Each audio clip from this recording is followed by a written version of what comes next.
Chapter 961. The Grand Court Conference was coming to an end. Too many things had happened in this year's Grand Court Conference. It was full of twists and turns.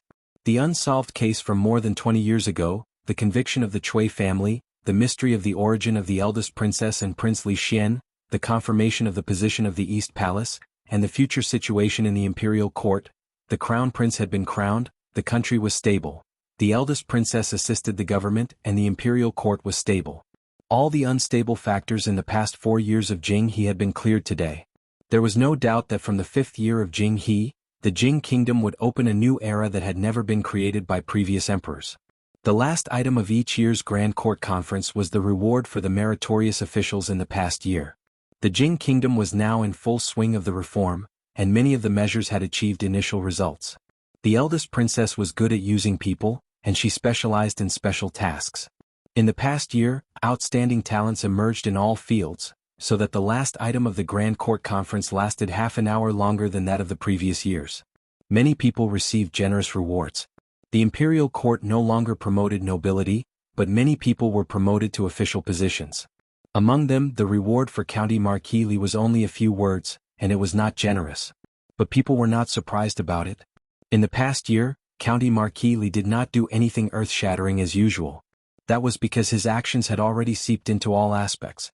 Up until now, in the imperial court, everyone knew that the Jing kingdom's current progress was mostly due to the eldest princess, and he was the person who stood behind the princess. Almost every decree and action of the princess had his shadow behind it. He had made great contributions, but he did not need to be rewarded. In terms of title, he was already a marquis at a young age. One more step was the limit that a foreign official could reach. In terms of official position, he was already a minister of the imperial court, a third-rank official. Although it was a nominal title, he had real power. In terms of relationship, he was the most favored official of the emperor. As long as the emperor was still alive, no one could touch him. The current crown prince, the future emperor, was his best friend. The officials could not imagine how close they were. The current princess, whose status was only below that of the crown prince, had always had an unclear relationship with him. Who was in front of whom, who was behind whom, who was at the top and who was at the bottom? These kinds of questions in fact could not be said clearly. He no longer needed to raise his status through promotions. Such a person had long since become a mountain that all officials and nobles could not surpass. Li did not care about these rewards at all. In fact, he did not even remember what the eunuch had just read. Old foxes, they were all old foxes. He had thought that Li Xian would become the crown prince and then inherit the throne. Who would have thought that something like this would happen? Princess Emingzu had become Princess Emingzu again. Furthermore, she was assisted by Princess Emingzu. What was the difference between this and the past? With Li Xian's temperament, how could he sit still in that position? Even if he were to become the emperor, he would have enough authority to open the door for the Science Academy. He would definitely throw all the political affairs of the court to Emingzu. Anyway, wasn't there an imperial edict? Who was in charge and who was in charge? There was no clear boundary between them. The imperial court meeting was about to end, and only the final ceremony was left. Some of the officials clearly still held quite a bit of resentment toward County Marquis Li. This matter was originally very vague and no one knew what His Majesty was thinking. Before the imperial court session, they didn't dare to take any rash actions. However, just because County Marquis Li had beaten up Prince Xian and accepted Prince Qi's gift, some people clearly stood on Prince Qi's side. In the end, Prince Qi lost his footing and they fell miserably as well. Li felt depressed to begin with. Sensing the gazes from the side, he turned his head and said fiercely, "What are you looking at? If you continue looking, I'll dig out your eyeballs." That official's body trembled, and he immediately retracted his neck. After all, the other party had already become the existence with the most profound background in this dynasty. Even the princes could not afford to offend him, let alone them. After the imperial court meeting ended, most of the officials who had come from afar would also go and check on their connections, staying until after the Lantern Festival. The matter of setting up the crown prince wasn't just to be discussed in the imperial court. Such a major matter of the country should be announced to the world. Notices were pasted on the palace walls and city gates. Within a short half a day, everyone in the capital knew about it.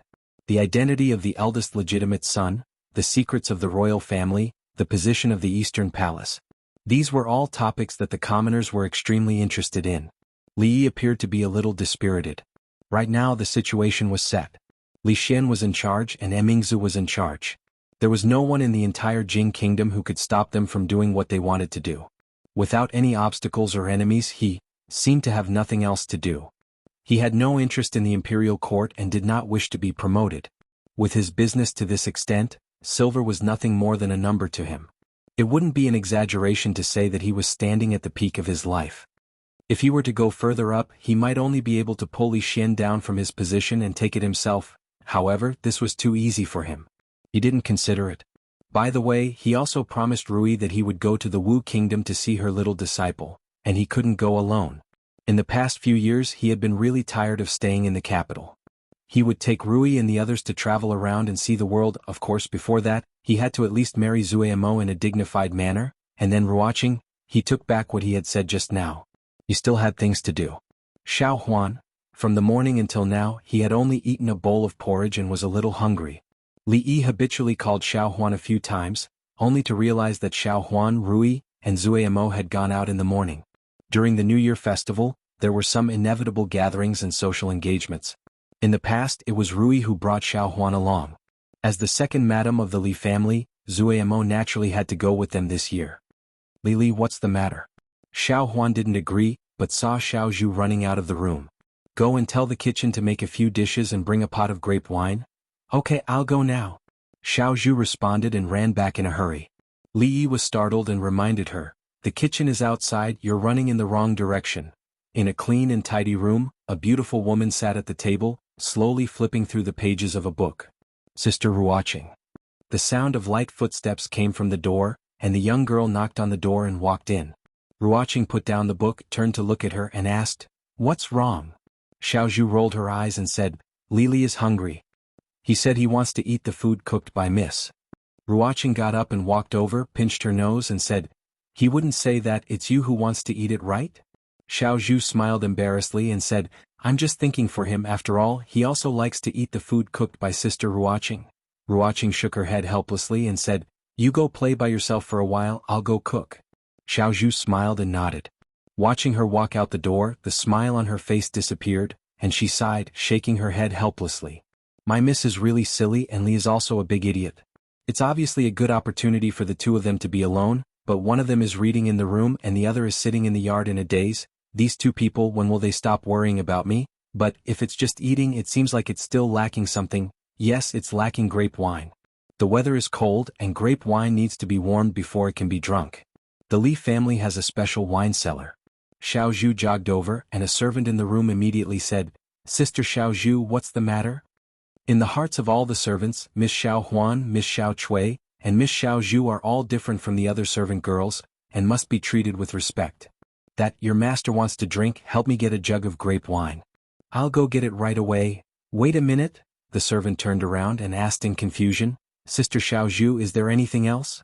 Xiao Zhu thought for a moment and said, "Bring a small jug of strong wine, the strongest kind." Chapter 962. Li Xian succeeded to the throne, and Emingzu assisted him. All the external and internal crises were swept away.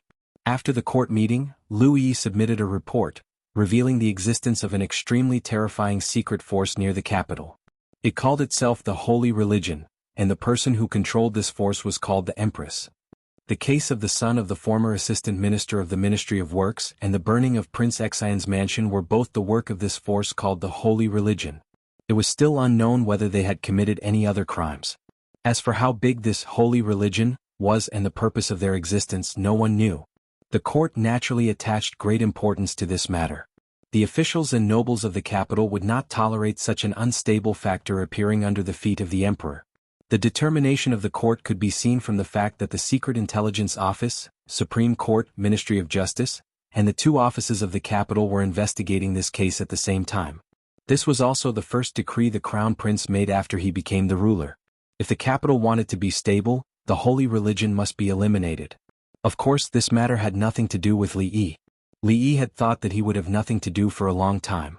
He sat in the yard and thought for a while. Only then did he realize that he didn't have to work for them anymore. He still had a lot of things to solve.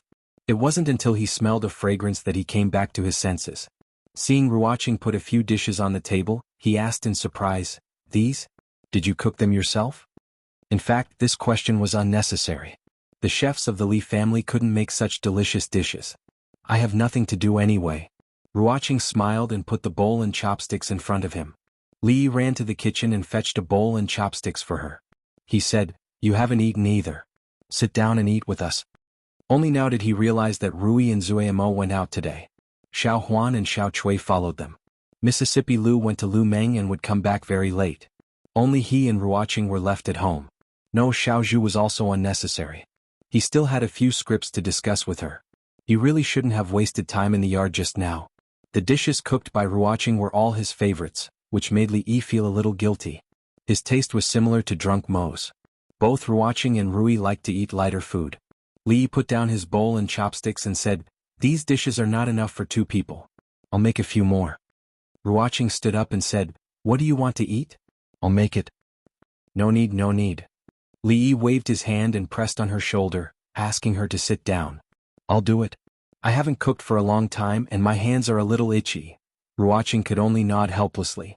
Soon Li Yi walked over with a tray. Ruoqing looked at the 3 extra dishes and a soup on the table, and her heart warmed slightly. Then she shook her head and said, "There are so many dishes. The 2 of us can't finish them all." "The wine is here." Xiao Zhu walked over with an exquisite wine pot in her hand and said, "The grape wine has just been warmed." Ruoqing looked at her and said, "Yuzhu, go to the kitchen and get a set of chopsticks. Come and eat too." Xiao Zhu looked at the delicious dishes on the table and secretly swallowed her saliva. She shook her head firmly and said, "It's okay. I'm not hungry. You guys eat." After saying that, she turned and ran away quickly. Li Yi felt that all the maids he had met were very cute. Xiao Huan was like this, Xiao Chui was like this, and Xiao Zhu was also like this. It seemed that he had to care more about them in the future. Such good girls. Come eat more of this. Have you noticed that you've lost weight recently? Li Yi first put a lot of dishes in her bowl and then he started eating himself. At the door of the kitchen, Xiao Zhu held a cold steamed bun in her hands. She fiercely took a bite and stared in a certain direction. Everyone outside is saying that Crown Prince Li Xian was the legitimate prince back then. Ruoqing suddenly raised her head and said while eating. Li Yi nodded and said, "Yes, they're right. But I should call him Crown Prince Li Xian now. They also say that you and the Crown Prince and Princess are the 3 heroes of the capital. It's because of you that the Jing Kingdom has today.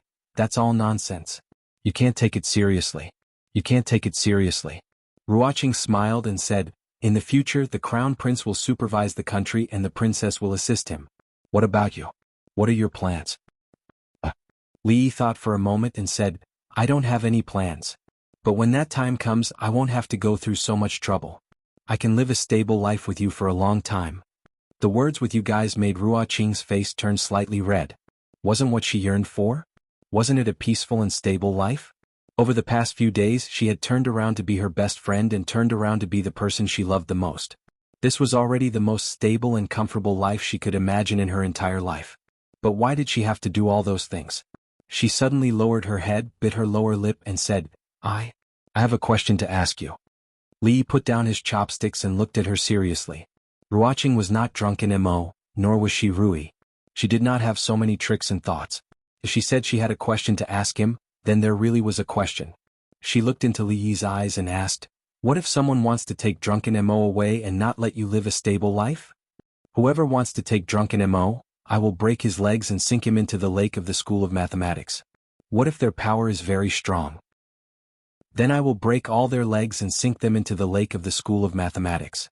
If one lake is not enough, I will dig another in the Academy of Sciences next door. If it is not enough, there is also the Women's College next door. What if that person is Crown Prince Li Xian?" Li Yi looked at her in surprise and then said, "Why does Li Xian want to take drunken Mo? Although he is the Crown Prince, believe it or not, I can still beat him until even his father can't recognize him." Ruoqing was silent. Li Yi looked at her and asked, "Why, you don't believe me?" Ruoqing smiled, looked up at him and said, "I believe you." It was not that she didn't believe him, but because she believed him too much. She believed that he could sweep away all the obstacles he encountered. She believed that he had such an ability. She believed that he could do anything for drunken Mo, just as she believed that he could do these things for her. Even if they were facing the entire imperial court, the entire world. It was precisely because she believed that she could not let him do that. Li Yi looked at her clenched fists and a trace of worry appeared on his face. He asked, "What's wrong with you?" "I'm fine. Ruoqing smiled and said, "It's a pity that drunken Mo is not here." If she heard these words she would be very happy. Today Ruoqing was a little strange. Usually she would not say such strange things. Li Yi could see that she had something on her mind, but since she did not say it, it was useless for him to ask, so he simply did not ask. It was just that in the future he needed to pay more attention to her. Li Yi brought the warm wine over and poured a glass for her and himself. He said, "It's cold outside. Drink a glass of wine to warm up your body. This is grape wine so it won't be intoxicating." Ruoqing nodded and raised the glass. Li Yi clinked glasses with her and drank the grape wine in the glass in one gulp. Then he looked at the wine glass in his hand and said doubtfully, "The grape wine today tastes a little strange, but it's quite delicious." Ruoqing only took a shallow sip and did not notice anything. She said, "Maybe it's because it's been warmed." Li Yi nodded and filled his glass again. He had not realized before that after the grape wine was warmed, the taste was even more mellow. In the future he could drink it warmly. In the kitchen, Xiaozhu finished eating the cold steamed bun and poured half a bottle of grape wine into half a jar of strong wine. She dipped her chopsticks and put it in her mouth, then smacked her lips. Half a bottle of grape wine and half a jar of strong wine tasted quite good. It not only retained the sweet taste of the grape wine, but also made the wine not so strong. This was not a strong wine that intoxicated people, but it was an intoxicating grape wine. In addition, it was not the wine that intoxicated people, but the heart that intoxicated them. There was only so much she could do for them. Chapter 963. It's really strange. Li Yi put down his chopsticks and rubbed his eyebrows. Today Ruoqing was strange, even the grape wine was strange.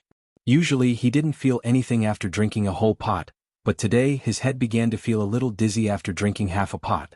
Ruoqing also put down her chopsticks, looked at him and asked doubtfully, "What's strange?" Li Yi looked at her and asked, "Don't you feel that this wine is a little strange?" Ruoqing shook her head. She only drank 2 cups and didn't feel anything unusual. "I'm full. I'll go back to my room and rest for a while." It was nothing to drink poorly, but it was a bit shameful to get drunk after drinking grape wine. Li Yi stood up, but his body couldn't help shaking. Ruoqing hurriedly stood up, supported him and asked worriedly, "Is there anything wrong with your body?" Li Yi shook his head. "I just feel a little dizzy. I'll be fine after a sleep. Let me help you back to your room to rest." Li Yi did feel a little dizzy, but he didn't refuse. In the past, unless he drank the strongest wine he wouldn't feel this way. Could it be that his insignificant alcohol tolerance was showing signs of regression? Ruoqing helped him back to his room and covered him with the quilt. Then she closed the door and slowly retreated. After cleaning up the mess on the table, when she returned to her room, she found that her door was closed from the inside. "Xiaozhu, are you in there?" No one would enter her room except for herself and Xiaozhu. Xiaozhu liked to sleep on her bed. In the past, when she was reading, she would sleep on her bed if she was bored. After knocking on the door several times, there was still no sound from inside. She thought that she should be asleep, so she didn't disturb her again. The door of Xiaozhu's room was locked from the outside, and the door of Zue Mo's room was the same. She had to walk back to that room again. In Ruoqing's room, Xiaozhu lay on the bed, shaking her legs and murmuring, "Sister, sister, it's up to you next." In Li Yi's room, Ruoqing covered the quilt that had been kicked aside by him and slowly sat down on the bed. She lowered her head to look at this extremely familiar face, and her gaze did not shift for a long time. At the entrance of the mansion, the 2 servants of the Li family bowed and said, "Second Mississippi." Mississippi Lu walked into the courtyard and went straight to the kitchen. This was a separate kitchen in the courtyard. As usual, she found warm food. There were dishes and wine. She curled her lips. He didn't even know how much he could hold his liquor, yet he drank such a strong liquor. She picked it up and weighed it in her hand. There was only half of it left, enough for him to sleep until tomorrow morning. He picked up his chopsticks and picked up a few mouthfuls of food. Then he picked up the wine jar and took a gulp. His brows furrowed as he looked at the wine jar in his hand, deep in thought. It wasn't hard liquor. It tasted like grape wine, but not entirely. Surprisingly, it tasted pretty good. After finishing half a jar of wine, Zhang Xian walked out of the kitchen. Seeing that the door was open, he walked over leisurely. "At this time, I don't have to go through so much trouble. I can live a stable life with you for a long time." In the room, Ruoqing stared at him for a long time. Thinking of what he had just said, a smile appeared on her face. She slowly reached out and touched his face. What she wanted to live was a stable life with him, Zue Mo and Xiaozhu. No one or anything could be an obstacle. She gently held Li Yi's hand. At this moment, the delicate temperament on her body disappeared without a trace. She leaned down and kissed him lightly on the forehead. Then she stood up and turned around. She turned around and saw Mississippi Lou standing at the door. There was no panic or shame on her face. She walked over unhurriedly and whispered, "He's not feeling well. Let him have a good rest." After that, she walked out of the door. Mississippi Lou looked back and walked into the room. She came to the bed, lowered her head and sniffed. Her beautiful brows furrowed. Did he think he wouldn't get drunk by mixing grape wine with hard liquor? He wasn't on guard at all. Didn't he know what he looked like when he was drunk?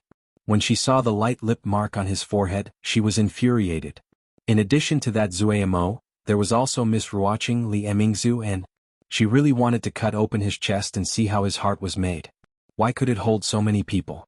After covering him with the quilt, she was about to turn around and leave when her wrist was suddenly grabbed. "Rui, do you know that I'm very worried about you?" Mississippi Lou turned around and looked at his eyes that were still closed. At this time, she was not worried that he would lie to her. She asked with interest, "Worried about me?" "Worried that you can't get married." Li murmured, "Although you are beautiful, your temper is too bad. Which man dares to marry you?" The smile on Mississippi Lou's face became even brighter. "What did you say just now? Say it again?" "Don't worry." Li waved his hand casually and said, "If no one wants you in the end, don't forget that you still have me." Her wrist froze and she suddenly shook off his hand. A trace of panic appeared on her face as she looked down at him. "Don't forget that you still have me. I don't want you either." "Haha, who told you to always beat me?" A trace of pleasure appeared on the face of Li, who was sleeping soundly. Mississippi Lou took a deep breath, turned around and strode to the door. She did not go out but closed the door.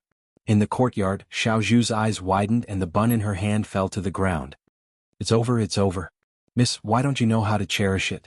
Such a big bargain and you just gave it to someone else. At the brothel. Miss Ruoqing.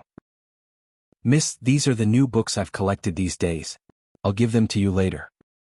Sister Ruoqing, last year's accounts, I've put them on your table. One Ruoqing nodded and smiled at everyone she met. She passed through the brothel and walked into a room. Brother Su, ask someone to move these props to the other side. All right. Brother Su, my wife is going to give birth tonight. I'll have to trouble you to help me after work. No problem, Brother Wang. Don't worry, I'll be here. Su Jing was busy inside and outside the hall. A young girl walked in and said, Brother Su, Sister Ruoqing is looking for you. Su Jing turned around and smiled. Got it. I'll be right there. He put down the work in his hands, washed his hands, tidied his clothes and walked out of the door. He warmly greeted everyone he met along the way. He came to a room and lightly knocked on the door. Come in. A woman's voice came from inside the room. Su Jing walked in and closed the door. He respectfully knelt down. What orders does Her Highness have? Wan Ruoqing looked at him and asked, How many followers of the holy religion in the Jing kingdom? Su Jing respectfully replied, Her Highness, the foundation of the holy religion is in the Qi kingdom. There are about 100,000 followers, and there are about 10,000 followers in the Jing kingdom. Among them, there are about 300 elites who stayed in the capital to follow Her Highness. The rest are ordinary followers and there are about 2,000 of them. The elites of the holy religion? There are more than 300 people? Her Highness, there are more than 300. It's just that most of the elites have followed another Her Highness to the Qi kingdom. The rest are all developed by me in the past 2 years. Another Her Highness. Wan Ruoqing looked at him and thought for a moment.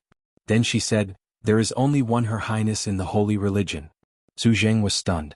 After a while, he knelt on the ground and said respectfully, There is only one Her Highness in the holy religion.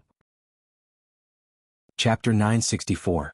Wan Ruoqing stood up, looked at him and said, Before you recognize me as your empress, I want to make 3 rules. Su Jing said respectfully, Your Highness, please instruct us. First, all the followers of the holy religion are not allowed to kill or do evil. Without any hesitation, Su Jing nodded and said, I will definitely pass on Her Highness' teachings to every disciple. Second, you are not allowed to call me empress in public. Su Jing nodded. I will inform all the members of the church today. Third, all the followers in the capital must evacuate within 2 days. This time, a look of hesitation appeared on Su Jing's face. But, Your Highness, the imperial court is currently investigating the matter of our holy church. If all of our followers are evacuated, what about your safety? Wan Ruoqing shook her head, You don't need to worry about my safety. If there is a day when you need to worry, you can't do anything. Su Zheng looked solemn. Your Highness, you won't go with us? Wan Ruoqing smiled. I won't go, Your Highness. If you still recognize me as your empress, do as I say. Su Zheng's face showed an extremely conflicted expression. After a moment he bowed his head. I will obey. What, still no harvest? Li Yi took a sip of grape wine, casually asked Li Xian. He looked at the clear wine in the cup, feeling strange. The grape wine that was warmed by others was completely different from the one that Xiao Zhu warmed last time. These days he tried several methods to warm it, but they were all far from the last time. It seemed that he had to find time to ask Xiao Zhu for advice. There is no harvest, all the clues are broken. Li Xian was not in a good mood. This was the first case he handled after entering the East Palace. It was of great significance. If he messed it up, the crown prince would lose face. As the left emissary of the holy religion, Li Xian and Li Xian discussed the issues of the holy religion face to face, which made Li Yi feel a little strange. Being a spy to this extent was probably the pinnacle of what a spy could achieve. There were some clues at first, but when we followed the clues, all the people related to it had mysteriously disappeared. All the clues ended there. Li Xian shook his head and said, it would be great if we could find their empress. She is the most important person in the holy religion. Putting aside the fact that the Taoist nun was currently in the Qi kingdom, even if she was really in the capital city, ordinary people would not be able to do anything to her. Ruoqing came over and refilled their teacups. In the past, Li Yi did not notice it, but after the busy new year, he found that there seemed to be a shortage of maids in the family. He should recruit a few more. At this time, Uncle Li came in from outside. Li Yi waved to him and said, Uncle Li, recruit a few more maids in the next 2 days. There are not enough people in the family. Ruoqing thought for a while and suddenly said, there is no need to go through so much trouble. There are many sisters in the brothel. They are clean and diligent. Why don't I pick a few of them and bring them here? That's good. Li Yi nodded. Suddenly, Li Xian thought of something and suddenly said, today the secret intelligence unit caught an ordinary believer of theirs. He was originally a farmer in the suburbs of the capital city. I don't know how he became a believer of the holy religion. I don't know if we can get information about the empress from him. Ruoqing finished pouring tea and left. Li Xian took a sip of tea and stopped talking about the holy religion. He looked back and asked, Miss Ruoqing, when do you plan to marry her? Li looked up at him and asked, what about you? You are going to be the emperor soon, but you only have one empress. How many more do you plan to marry? Li Xian looked at him with slight disdain. It is enough for me to have Qiner unlike you. Make a bet? Don't be too confident. Li Yi was waiting for the day when he would slap his own face. Sure, I am not afraid of you. No one expected that there was such a huge and terrifying force under the feet of the emperor of the capital. Last time, dozens of powerful officials were kidnapped and the entire upper class of the capital was purged. With great difficulty, they finally settled down and allowed the majority of people to have a good night's sleep. In the blink of an eye, such a thing had happened. Many people, before they went to sleep, worried that someone would set them on fire after they fell asleep, or that someone would slit their throat in their sleep. The officials and nobles of the capital strongly condemned this extremely vile behavior and urged the relevant departments to solve the case as soon as possible so that the capital could see the light of day. The Ministry of Justice, the Secret Intelligence Unit, the Supreme Court, and other departments working together to solve the case were quite efficient. In addition, because the ordinary believers of the holy religion did not have a firm will, the court finally obtained a key piece of evidence. The portrait of the empress. Whether or not the portrait was similar was not an easy task. In the vast sea of people, finding someone with a portrait was not an easy task. But at least there was a new clue, and this was already a breakthrough. Rui took Zuemo to attend various occasions, and Mississippi Lu went to Lu Meng. These days only he and Ruoqing were left at home. When he had nothing to do, he would sometimes play chess with her and discuss the script to kill time. Li casually placed a chess piece down and muttered, it's useless even if we find the portrait. That Taoist nun is now in the Qi kingdom. Even if we take 10,000 steps back and assume that she's in the Jing kingdom, we won't be able to capture her unless we send out a few grandmasters at the same time. Not necessarily. Ruoqing shook her head and said, maybe their empress is someone else. Besides the Taoist nun, who else was the empress? If Li Yi could get this wrong, wouldn't he have been kidnapped for nothing last time? Ruoqing put down a chess piece and suddenly looked up at him. She said, actually, I have something to hide from you. Li Yi was shocked and asked, could it be that you and Zuemo really? Ruoqing looked at him seriously and said, Actually, I am the empress they are talking about. Li Yi was relieved. It was not a big deal. He thought that Ruoqing and Zuemo were hiding it from him. He looked at Ruoqing and said seriously, "Actually, I also have something to hide from you." Ruoqing looked at him. Li Yi looked at her and said slowly, "Actually, I am the left emissary of the holy religion. My status is only below the empress. I don't even know that you are the empress." He smiled and said, "When did you learn from Zuemo? You also like to make this kind of joke." "I'm not joking." Ruoqing shook her head and said, "The holy religion only has the right emissary, not the left emissary." Li Yi put down the chess piece that he had picked up. After a moment of shock, his face showed doubt and disbelief. He asked, "What is going on?" "I don't know either." A trace of helplessness appeared on Ruoqing's face. "I don't know either. How did I become their empress?" Li Yi finally remembered something. It was something that he had almost forgotten. It was the painting that the man in blue showed him when he was brought to Shuzhou by the Taoist nun. "So, the death of Li Jianren and the burning of Prince Xian's residence were all done by them for you?" Ruoqing nodded. Li Yi suddenly smiled and shook his head. He looked at her and said, "As the empress, you don't even know how many emissaries there are in the holy religion." He turned around and opened a cabinet in the room. He took out a jade tablet and walked over to put it on the table. "I'm not joking either." He looked at Ruoqing and knelt on one knee. He said solemnly, "Azure Dragon emissary Li Yi pays his respects to the empress." Chapter 965. The holy religion only had the right emissary, the White Tiger emissary. Although the left emissary, the Azure Dragon emissary, had a name, there was no such person. This was what Su Zheng told her when he introduced her to the matters of the holy religion. He also told her how to identify the emissaries of the holy religion. She picked up the jade token and looked at it. There were words on the front and a picture of the Azure Dragon on the back. There was a small dent in the middle. This was undoubtedly the token of the Azure Dragon emissary of the holy religion. In other words, he did not lie to her. He really was the Azure Dragon emissary. Before he knew that she was the empress, he was already the Azure Dragon emissary. She suddenly felt wronged. When she was the happiest and happiest, she inexplicably became the empress of the holy religion. She inexplicably became the wanted criminal of the imperial court. She inexplicably became the main culprit who might implicate him and disrupt their lives. These days she did not sleep at all. In these days she made many important decisions in her life. She changed so much that she could not even recognize herself, because she did not know that she was not the only empress in the family. The Azure Dragon emissary of the holy religion was also by his side. Why didn't he say so earlier? If she knew that he was the same as her, how could these few days have happened? But the next moment, her heart was filled with joy and happiness. So he was the same as her. They were the same. She was not alone. Looking at Ruoqing, who was stunned and had a complicated expression, Li Yi waved his hand in front of her eyes. Ruoqing, empress?" Ruoqing suddenly looked up at him and said, "I want to bite you." Li Yi was stunned. At this time Ruoqing had already stood up and walked over. She grabbed his arm and bit down. She did not bite hard, but it was not light either. After a while she let go. 2 rows of shallow teeth marks appeared on Li Yi's arm. This was not fair. Although he did not tell Ruoqing that he was the Blue Dragon envoy, Ruoqing did not tell him that she was the empress. Why was she the one who bit him? "Forget it, I'll get my revenge later. Let's forget about it for now. We're on the same side anyway.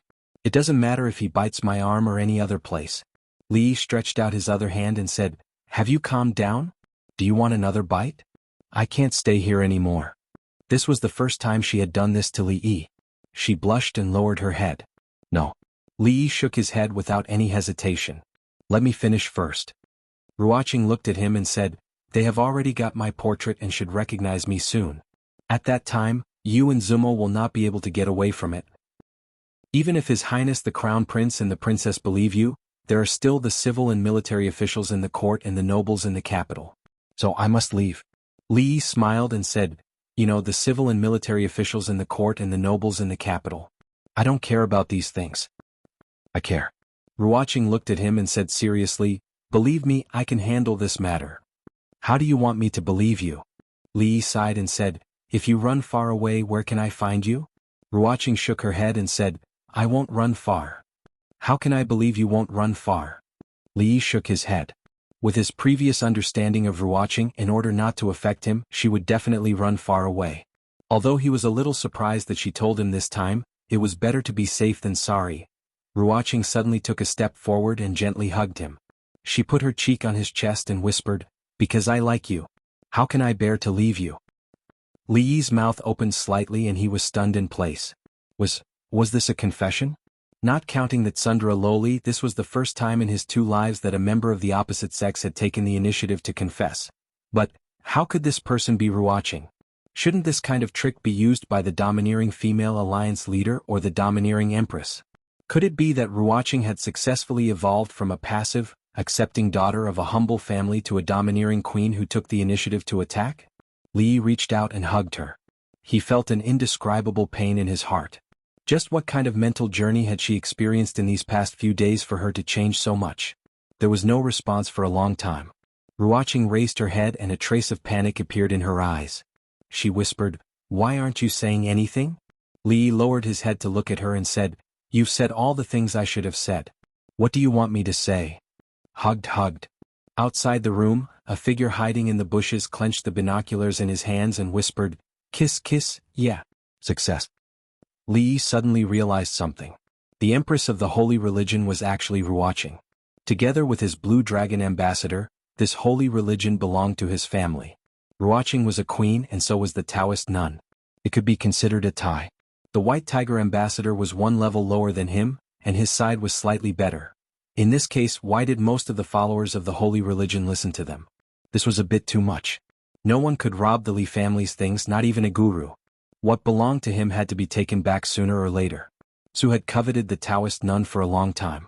Judging from the frequency of his second granduncle's abuse, the next time they fought, he would definitely be able to easily teach the Taoist nun a lesson.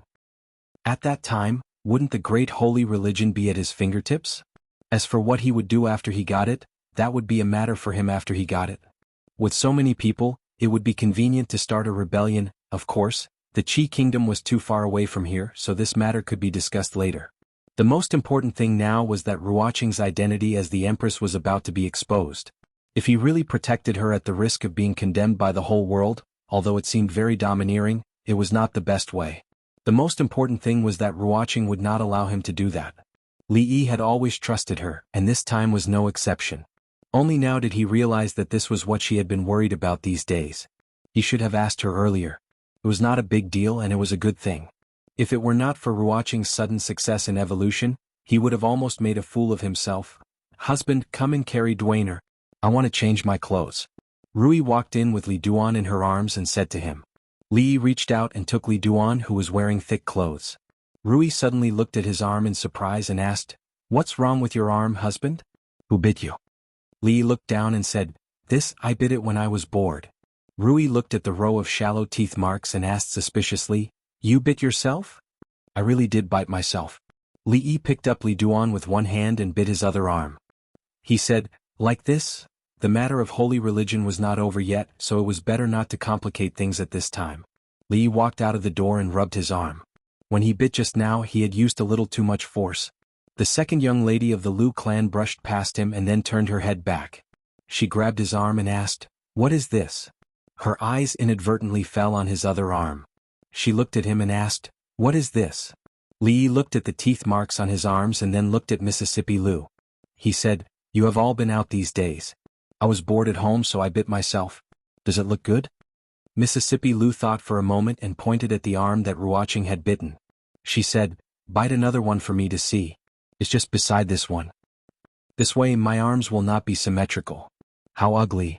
Li Yi shook his head and looked at her. He asked tentatively, "How about I try on your arm?" Chapter 966. If you don't want to try, then don't try. Why are you looking at me like that? When she was young, she often left bite marks on her wrist and then used a ballpoint pen to draw on the hands to make it look like a wristwatch. It was normal for her to bite herself. Ignoring the second miss, he walked back to his room and saw Xiao Zhu and Xiao Chui playing in the yard. Li Yi stopped. After some thought, he waved her over. "Xiao Zhu, come here. I want to ask you something." A government office somewhere in the capital. Several officials in charge of the holy religion case were gathered together. They looked at a portrait spread on the table, frowning. Li Xin walked in from outside.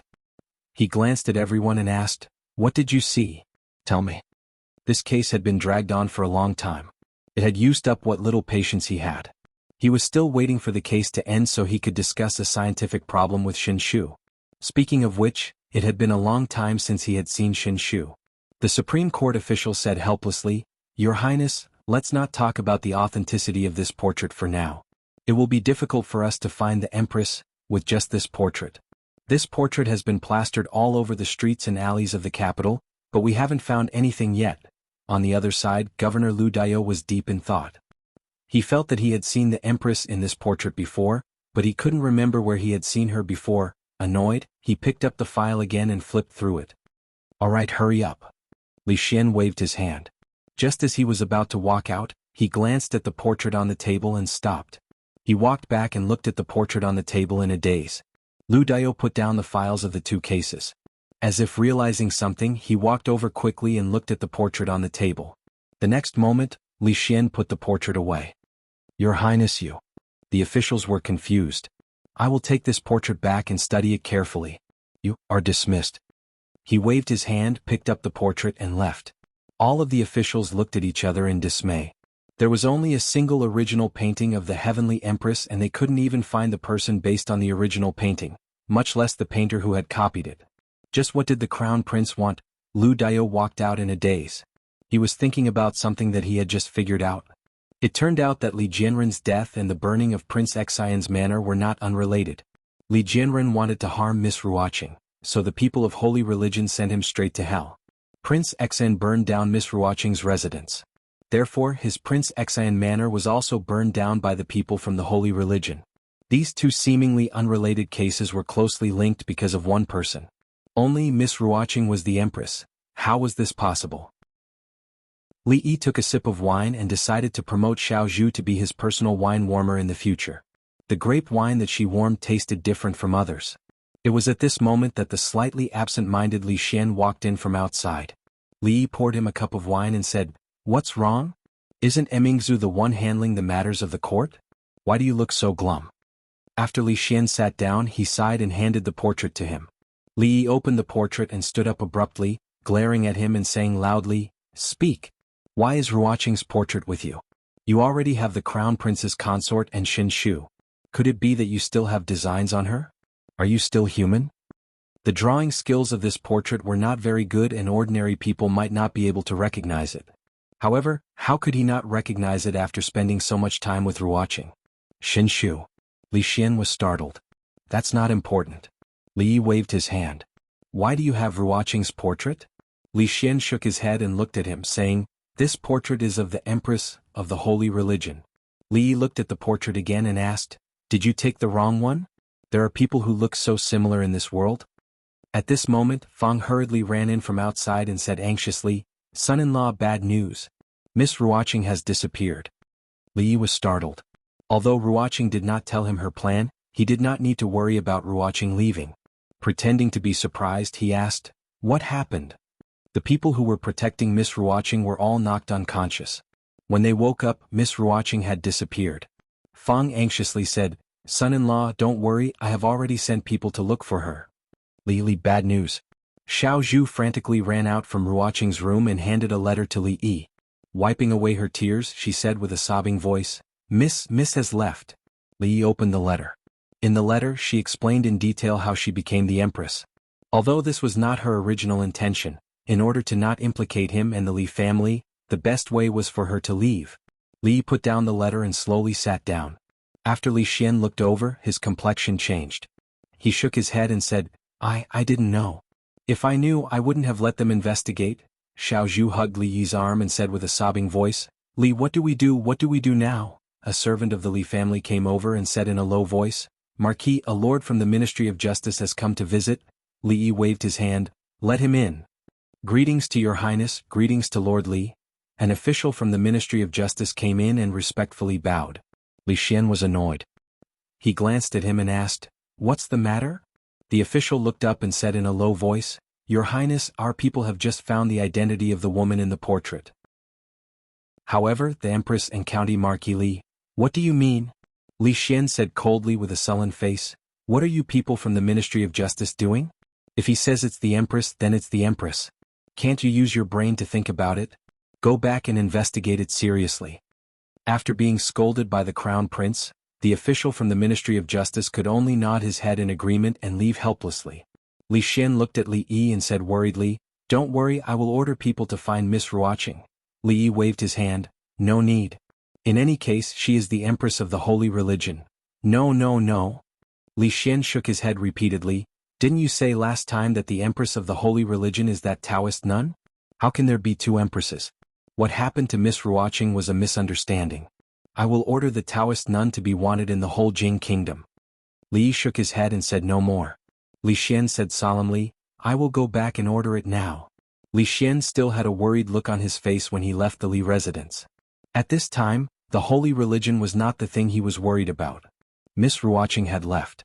According to Li Yi's character, he would not let it go. If he left with her, there would be no meaning in the capital. In the yard, Fang looked at Li Yi, who was calmly drinking grape wine, and asked, "Young master, Miss Ruoqing is the empress of the holy religion. Aren't you surprised?"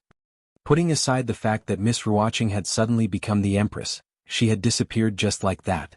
Young master's reaction should not be like this. So what if Ruoqing is the empress? Li Yi looked at him and said, "I'm also the Azure Dragon envoy of the holy religion. Have I ever shown off before?" The matter regarding the holy religion, which had caused a great commotion in the past few days, had yet to subside when another wave of commotion broke out in the capital. Prince Xan, who had already left the capital, had met with a group of thugs on his way to his feudal land. Not only had his group been robbed, but even Prince Xan had been beaten up by them. Therefore, Prince Xan, who had just left the capital, was carried back again. It was verified that the group of thugs were the believers of the holy religion. Although Prince Xan had met with an unexpected misfortune, those people had at least left the capital. While strict orders were given to investigate those thugs, all the influential officials in the capital were finally at ease. They had finally left. As for whether the empress of the holy religion was the Taoist nun who was wanted or someone else, or whether she was related to County Marquis Li, the imperial court had not come to a conclusion. They could not tell if it was real or fake either. However, since the crown prince and the princess did not care, they could not say anything else. It was fine as long as they were no longer threatened by those people in the future. Although the Ministry of Justice and the other government offices had investigated some things, they were unable to verify that the lady had disappeared from the capital. The crown prince had the intention to close the case and had even given them a death order. To them this was also a good thing. Who would dare to go to County Marquis Li's place to investigate the case? Li Manor, Drunken Mo looked at Li Yi and asked with a burning gaze, "Where on earth did Sister Ruoqing go?" Li Yi shook his head and said, "I really don't know. A few days ago her portrait was pasted all over the capital. She definitely can't appear now. You must know something." Drunken Mo's expression was one of disbelief. She shook her head and said, "If Sister Ruoqing really went missing, you'll go crazy from anxiety. How would you be in the mood to drink grape wine here? Look into my sincere eyes." Li Yi held her face and looked at her, saying, "I'm not lying to you. I really don't know where she is." Drunken Mo pushed his hand away, feeling less nervous. Although she was still very curious as to why Sister Ruoqing had become the empress, what was more important was that she was safe and sound. It was because if something were to really happen to her, a certain someone would be much more anxious than her. Li Yi saw Uncle Li walking past in a hurry and asked, "Uncle Li, where are you going?" Caretaker Li came back and stood at the door, saying, "Didn't young master say that there's a lack of manpower at home and that you need to pick a few more maids?" Miss Ruoqing picked a few from the brothel. "Now that they're all here, I'll go take a look." Chapter 967. Compared with powerful officials of the same level, the Li family did not have many servants.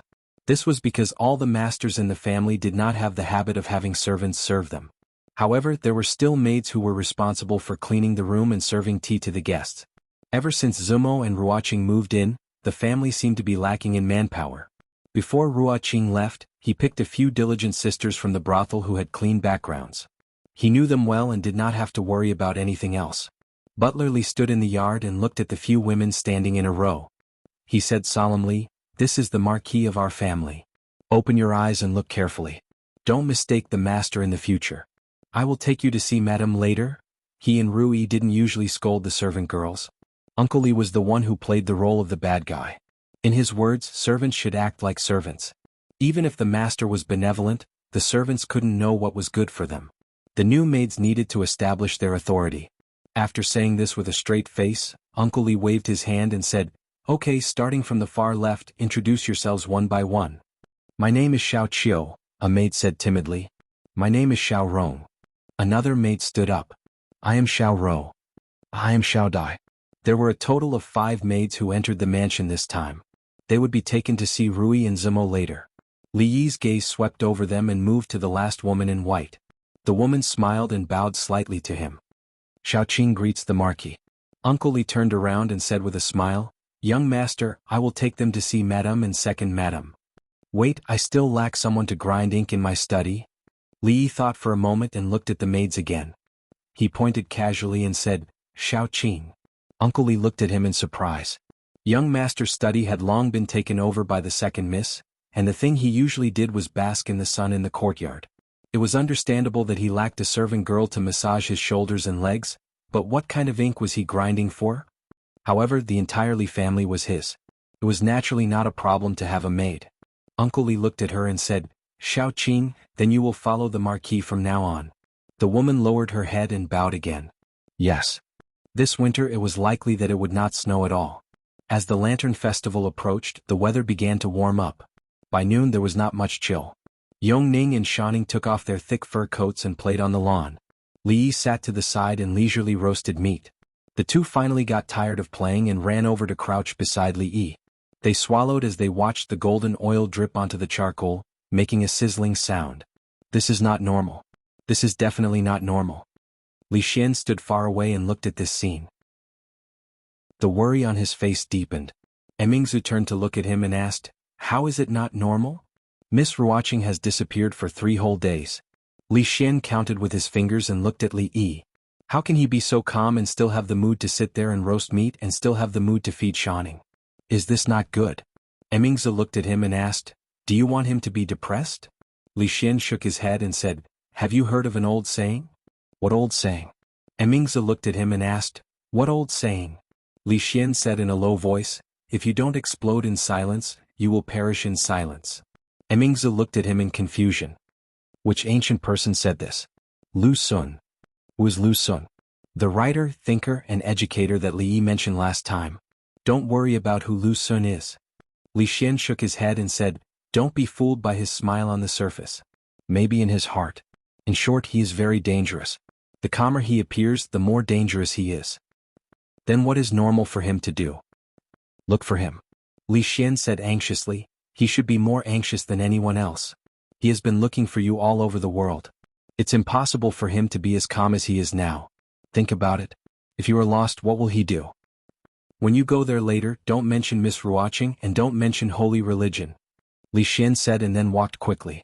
"Let me do it." Li Xian snatched the iron skewer from Li Yi's hand and said, "You rest. I will roast it for a while." He didn't expect the crown prince to be so diligent.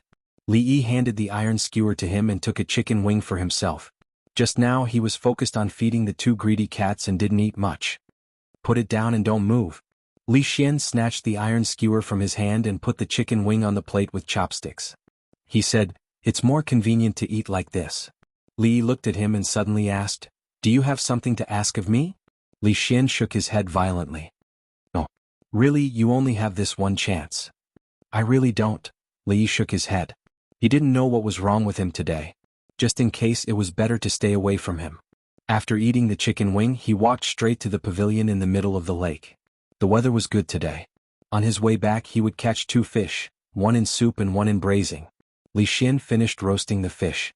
When he turned around he found that Li Yi was no longer by his side. He looked back and said in shock, "Emingzu, stop him. He wants to jump into the lake." "This is why I changed my clothes when I came back."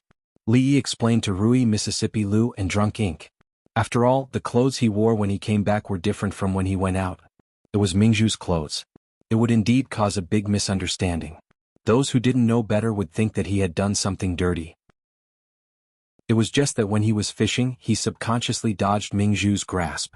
In the end, the fish ran away and he fell into the lake. The lake water at this time of year was piercingly cold. If it weren't for Emingzu bringing him a new set of clothes from the women's college next door, he would probably be frozen sick today.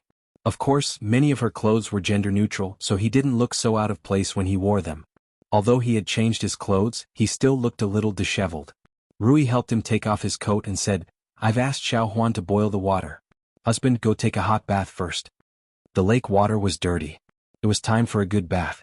Although he was wearing Mingzhu's clothes on the outside, his underwear was still wet. Soaking comfortably in the bathtub, the water vapor rose. Li Yi closed his eyes, and the remaining chill immediately disappeared.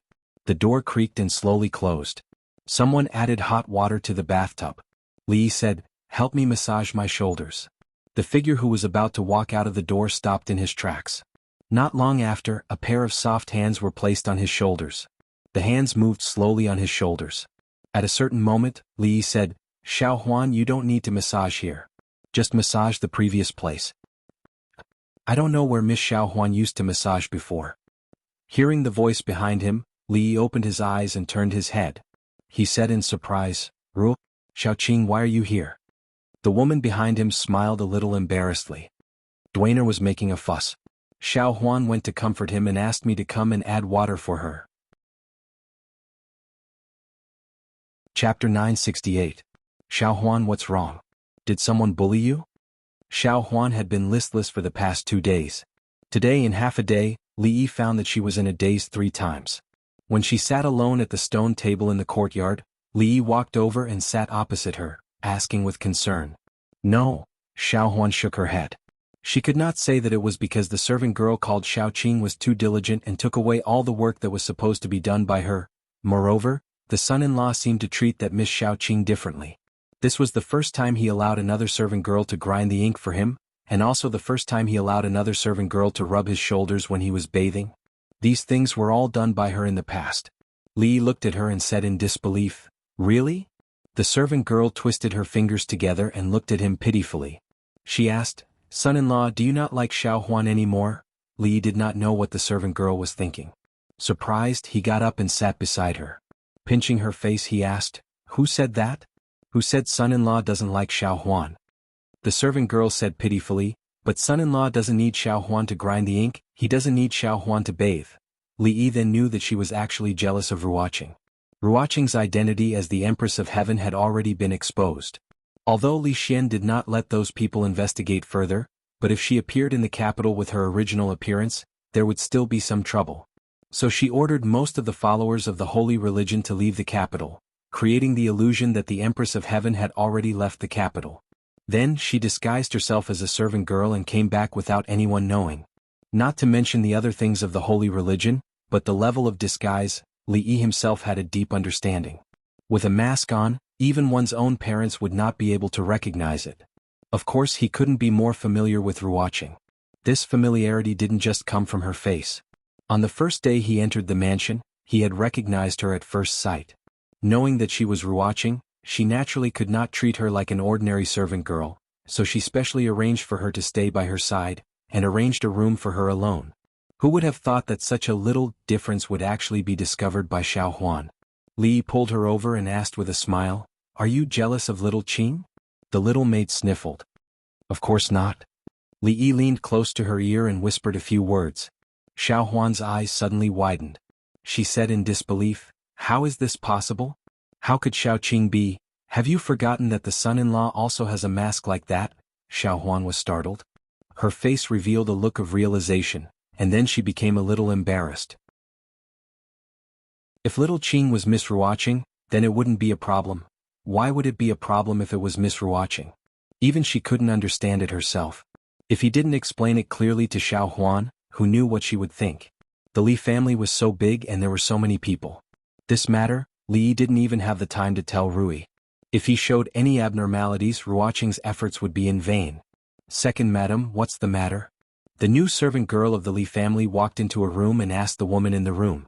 Drunk Ink looked up at her and said, "It's nothing much. I heard that little Qing is good at grinding ink. I was just about to write a few words and wanted to ask for your help." Little Qing walked to the desk and said with a faint smile, "This is what I should do." There were not only the two of them in the room. When she was grinding ink, little Zhu sat on the other side of the desk with one hand under her chin, murmuring, "Where did Sister Ruoqing go?" Little Chui jeered at the side, "It must be that Sister Ruoqing thinks you are too annoying and doesn't want you anymore." "Say it again? What's wrong with saying it again?"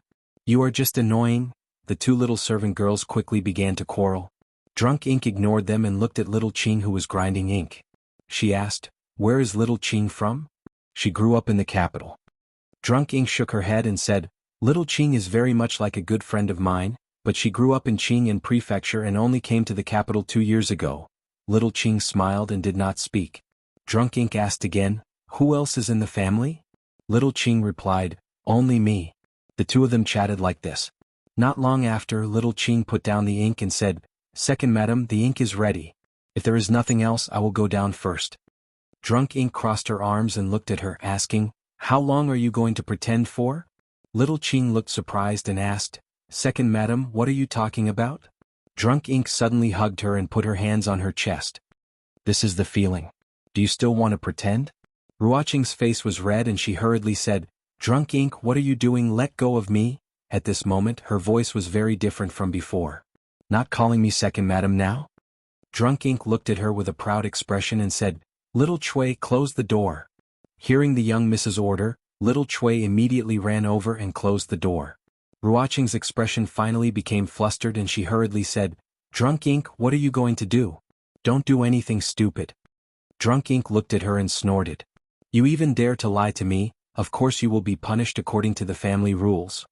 Hearing the words family rules, Ruoqing's face became even redder. She looked at little Zhu and said anxiously, "Zhu, come help me." Little Zhu rolled up her sleeves and ran over, asking excitedly, "Sister Drunk Ink, how do you want me to help you?" Ever since Li Duan could walk steadily, he liked to walk and Rui did not have to watch him all the time. Now it was approaching the Lantern Festival.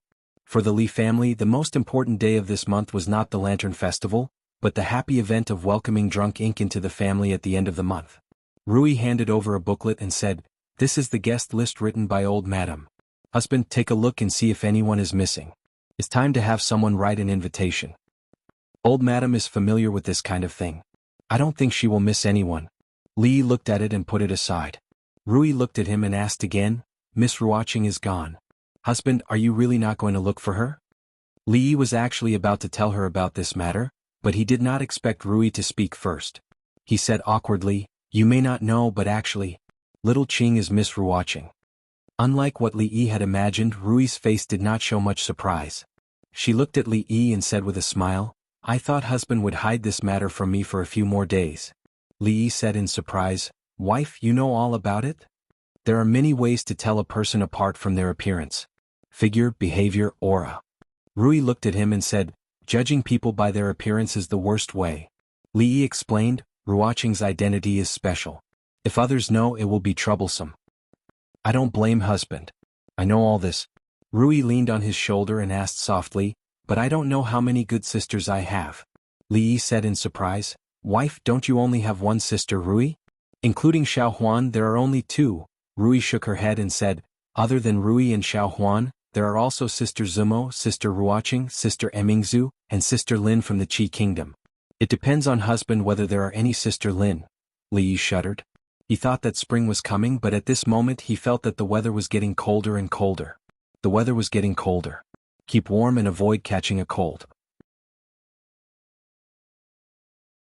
Chapter 969. Never underestimate a woman. If she had the identity of a grandmaster in addition to being a woman, then she should not be underestimated even more. This was what Li Yi had learned from his own experience. "In fact, I have long known about Miss Ruoqing's feelings for my husband." Rui leaned against his chest and said, "In the past few years, from Qing'an Prefecture to the capital, such a large brothel has been taken care of by a woman. I can imagine how hard she has worked. If it were not for the fact that she already loves my husband to the bone, which woman would be willing to do this for a man? She does not want to be the empress who is respected by all. She only wants to be the little Qing who follows my husband. How can I not see it? There are not many women in the world who value affection and righteousness so much, but my husband has met all of them. Why is my husband so lucky? I want to bite you." Ruoqing's identity was no longer a secret to Rui and the others. But in the mansion, she still called herself Little Qing, and did all the things that a servant girl should do. After all, her other identity was a little too shocking. There was a bite mark of love on his neck in exchange for Rui's acknowledgement of Ruoqing. No matter how broad-minded Rui was, it was impossible for her to remain calm from beginning to end in this kind of thing. So when she proposed that good things come in pairs, and let drunken Mo and Ruoqing enter the Li family at the same time, he did not agree. It was better to take this matter step by step. While eating, Mississippi Lu, who was sitting next to him, glanced at him and asked, "What's wrong with your neck?" Drunken Mo also looked over with a puzzled expression. Li looked at Rui. Rui's pretty face was slightly red. She lowered her head and bit her chopsticks and at the same time, gave him a threatening look. Li swallowed the words he was about to say. Rui's threat was much more useful than Mississippi Lu's. Before Zue Mo and Ruoqing married into the Li family openly, ignoring Rui's threat, he could only stay alone in the room at night. He would rather offend Mississippi Lu than Rui. He picked up a mouthful of food, touched the bite mark on his neck and said casually, "Oh, you mean this?" I had nothing better to do so I bit it randomly. Xiao Huan put down her chopsticks and twisted her head to see if she could bite her own neck. Mississippi Lu also put down her chopsticks and looked at him with her arms crossed. "Take another bite and we'll see." Li asked in surprise. "Here?" Mississippi Lu nodded. "Right here." Li thought about it and said, "All right then." Seeing this, Xiao Huan immediately turned her head, wanting to see how her son-in-law could do this action that she could not do. Li rinsed his mouth and then looked at Mississippi Lu. To be precise, he stared at her snow-white neck and asked, "Have you washed your neck?" Too many things had happened in the 4th year of Jing He. The fall of the Cui family, the loss of power of the king of Shu, and a large number of forces in the capital had suffered a bloody purge. Some families fell and others stood up. The current situation in the capital and even in the Jing kingdom had been very stable. The people's hearts and the imperial court had stabilized. Although Li Xian had just succeeded the throne, he had a high reputation in the imperial court. With Mingzhu's assistance, he could easily stabilize the general situation. From the moment they stepped here, the turbulent capital began to calm down. After observing for several days, Li Xian finally confirmed that the incident did not seem to have much effect on Li Yi. Not only that, the entire Li family seemed to be exactly the same as before. Even the servant girl called Xiao Zhu did not seem to feel anything about her mistress's departure. When she brought the wine over, she was smiling like a flower. This made him feel relieved but also puzzled. Based on his understanding of Li Yi, he could not be so calm at this time. Li Xian looked at him and asked suspiciously, "Did you hide Miss Ruoqing?" Li Yi drank a cup of warm grape wine and shook his head. "No." Li Xian looked at the servant girl who was pouring wine for Li Yi and suddenly said in surprise, "Your servant girl looks unfamiliar. Is she new?" He waved his hand and said, "Don't just look at the marquee. I've run out of wine, why don't you pour it?" "Pour what?" Li slapped the table and glared at him. "If you want a drink, pour it yourself. Don't you have hands?" Li Xian looked at him in a daze and then looked at the servant girl standing to the side. A thoughtful expression appeared on his face. After a moment he stared at Li Yi. "You even hid it from me?" Li Yi poured more wine for him. "If other people knew, you would be the one in trouble. But you're Ruoqing, is she really the empress of the holy religion?" The dissatisfaction on Li Xian's face instantly disappeared. He asked with some excitement, "Is it like what she said in the letter?" "Correct." Li Yi nodded. "Tell me, is there such a possibility?" Li Xian looked at him, thought for a moment and said, "Now there are 2 empresses of the holy religion. If we make Taoist none," he made a throat-slitting gesture and murmured, "then this holy religion can be used by us. Didn't you say that the holy religion has 100,000 believers in the Qi kingdom? When the time comes we can work together." That being said, Taoist Nun was a grandmaster. Even if she couldn't beat them, she could still run. Moreover, she was in the Qi kingdom, surrounded by followers, and there were many masters among them. If they really fought force with force, the current Lu Meng would not be a match for her. It would not be easy to deal with her. It was slightly more difficult. Li Yi did not accompany Li Xian in his daydreaming. He asked, "How is His Majesty's health?" The winter this year was unusually cold. The weather had been good for a few days, but it became gloomy again. It would not warm up before the Lantern Festival. In the past, when the weather was good, he could occasionally go to the palace to get a free meal. Now it had been a long time since he was summoned. Li Xian drank up the wine in his cup, shook his head and said, "Father now spends more time in sleep than when he is awake." The old emperor's illness worsened with the seasons, and it was getting worse year by year. This winter was long and cold and there was no sign of it warming up. He, Li Xian and Mingzhu had tried to avoid this topic. What did the imperial doctor say? If he can survive this winter there may be some relief, but if... Before Li Xian finished his words he fell into silence. Li looked up at the sky. It was gloomy, as if the whole sky was about to press down, making it difficult to breathe. "Your Highness, His Majesty summons you." A eunuch came in from outside and said respectfully, "Markili, His Majesty also summons you." Chapter 970. His Majesty has just woken up and is talking with Her Highness the Empress and Her Highness the Consort Yen in the hall. "Wait in the side hall for a while," Changde said to Li Yi and Li Xian as he closed the door. Li Xian let out a breath and rubbed his hands together. He walked into the side hall and asked, "How many times has father woken up today?" Changde said, "Today is the second time." He woke up for a while in the morning and went back to sleep after eating some food. After walking into the side hall, they could no longer feel the cold air outside. Yongning saw Li Yi and ran over.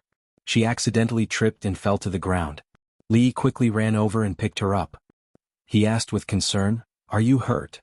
Although tears were already welling up in her eyes, she still shook her head and said in a soft voice, "It's not painful." Li Yi patted away the dust on her body and held her little hand. He said, "Be careful when you walk in the future, okay?" Yongning lowered her head and said obediently, "I know." Not only was Yongning in the side hall, but Emingzu and Shanning were also there. There were also a few young princes and princesses playing in the distance. "Teacher, what's wrong with father?" The proud Lolita slowly raised her head and looked at Li Yi. There was a trace of unconcealable panic in the depths of her clear eyes. Li Yi patted her head and said, "His Majesty is fine. He just wants to talk to you. Don't you have many things to say to your father?" Li Yi looked at Emingzu. She was sitting there with a dazed expression and her eyes were out of focus. A eunuch walked in and said softly, "Your Highness the Crown Prince, eldest princess, His Majesty summons you." Li Xian and Emingzu brought Yongning, Shanning, and the group of princes and princesses into the hall. Li Yi sat alone in the side hall, staring blankly at the dancing flames in the furnace. It was quiet in the side hall. Only the crackling sound of the firewood in the stove could be heard. Li Yi's heart was also peaceful. It was so peaceful that he couldn't even hear the only sound. He had already vaguely guessed some things. After an unknown amount of time, perhaps a quarter of an hour, or perhaps an hour, Li Xian's voice rang in his ears. Li Yi looked up at him and realized that Emingzu, Yongning, and Shanning were already standing in front of him. Li Xian's eyes were a little red as he said in a low voice, "Father wants you to go." Li Yi nodded, stood up and walked out of the side hall. The cold wind blew against his face. He tightened his clothes. Changde had already opened another door and said, "Come in." When Li Yi walked into the hall, the first thing he smelled was a faint fragrance. The fragrance of white fungus and lotus seed soup. He slowly walked to the bed and bowed, "This official greets, cough no need?" A weak voice came from the bed. Emperor Jing leaned on the bed, looked at him and asked, "Have you eaten?" "Not yet." Li Yi shook his head. It was not time to eat at this time. Emperor Jing tilted his head to look and gestured, "Then eat here." Changde helped Jin up. A bowl of white fungus and lotus seed soup that had been cooked too well, and a few simple side dishes. Although they were simple, it was very intimate. In the early years of Jing He in Ningguang Fu, there were also these few side dishes and a bowl of white fungus and lotus seed soup that had been cooked too well. Jin still remember that day when you said that you had a stubborn disease that prevented you from being an official. A eunuch at the side wanted to pick up the spoon for him. Emperor Jing waved his hand with difficulty and picked up the spoon himself. He said, "Why did Jin not punish you for deceiving the emperor at that time?" Li Yi took a sip of the soup and shook his head. He smiled and said, "One who does not know is not guilty. Moreover, if your majesty had deceived the emperor at that time, no one would have saved your majesty that night. Everything is fate." Emperor Jing nodded and said with a smile, "Pour wine for Zhen." Li Yi poured himself a cup of grape wine and shook his head. He said, "Your Majesty, you have forgotten that you cannot drink wine." He took a sip of wine. Emperor Jing suddenly looked at him and asked, "Are you not afraid that the wine is poisoned?" Li Yi shook his head and said, "If your Majesty wanted to poison the wine, why did you wait until today?" Emperor Jing nodded and said, "Yes, if I wanted to poison the wine after you offered Tianfa, after you used the brothel to spread rumors to force the king of Shu to leave the capital, after you gathered the people in the martial arts world, after you used a play to destroy the literary family of the Jing kingdom, after you got rid of the Cui family, and when you wanted to help Emingzu ascend the throne, I would have done it." Li Yi drank the wine in his cup and shook his head. He said, "Tianfa was what your majesty wanted. The king of Shu left the capital was also what your majesty wanted. The one who wanted to destroy the Chu family was your majesty. The one who wanted to get rid of the Cui family and support Emingzu was your majesty. I will not take the blame for this. Emperor Jing looked at him and said slowly, in the end you did not let Jin down. Li Yi cupped his hands and said, thank you for your trust, your majesty. Emperor Jing put down his chopsticks and covered his chest. After a long pause he said, Zhen will leave soon. His tone was very calm and his expression was indifferent. It was as if he was saying something very ordinary. It was as if he was saying that he would be back soon. Just like just now, he casually asked Li Yi, have you eaten? Li Yi hoped that was the case. Emperor Jing looked at Li Yi and suddenly asked, you know everything. Can you tell Zhen where people go after they die? Is there really an underworld? There was no fear on his face, only curiosity. I don't know whether there is an underworld or not. Li Yi shook his head and said, but sometimes death is not the end but the beginning. What do you mean? It is possible that when your majesty wakes up, you will find that you are no longer in the imperial palace, not in the Jing kingdom, but in the Qi kingdom, in the Wu kingdom, or in another world. At that time your majesty will not be like this. Perhaps you are just a baby, a naughty child, or a young man. Li Yi looked at Emperor Jing and said, it seems difficult to understand, but a few years ago your majesty certainly did not think that anyone could fly to the sky, right? Emperor Jing looked at him and asked, you mean fly to the sky like those people in the Academy of Sciences? Li Yi shook his head and said, they can only fly a little more than 10 feet, at most a few hundred feet. I said that people can fly thousands of feet, tens of thousands of feet, and even to the moon. At that time, from the capital to the Qi kingdom, it will not take several months but only 1 to 4 hours. Mere mortals can also fly to the moon? Not only that, but if the sun is not too hot, mortals can even fly to the sun. Your majesty can imagine that in the distant future, a celestial punishment can raise the entire capital to the ground, making the capital region barren for 100 years. Your majesty may also not imagine that there is a heavenly eye that allows your majesty to see what is happening in any place in the Jing kingdom from the imperial palace.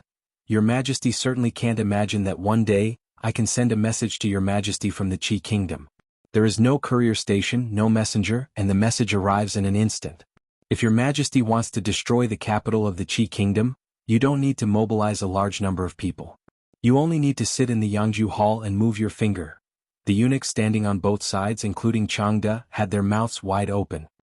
Celestial punishment could destroy the entire capital. Mortals could fly to the moon and see the entire Jing kingdom's heavenly eye. Even from 1,000 miles away the message arrived in an instant. Did County Marquis Li have a hysteria again? If someone else told me this, I would send him to the Imperial Physician Bureau. Emperor Jing looked at him and said, you are different. I don't trust others, but I trust you. It's a pity that I won't be able to see this day. He sighed with regret on his face. Then he said, Changde, call Xian'er and Emingzu to come here. Changde walked out of the hall. He turned around and took out a small wine pot from the quilt. He smiled and said, Shanning understands me the best. He poured a cup of wine for himself. Li Yi did not stop him. Emperor Jing took a sip and closed his eyes. After a while, he slowly opened his eyes and said, after I leave, please take care of Emingzu and Xian'er. Li Xian and Emingzu walked in. Emperor Jing slowly stood up and held their hands. Then he looked at Li Yi and said with a smile, I hand over the world to you.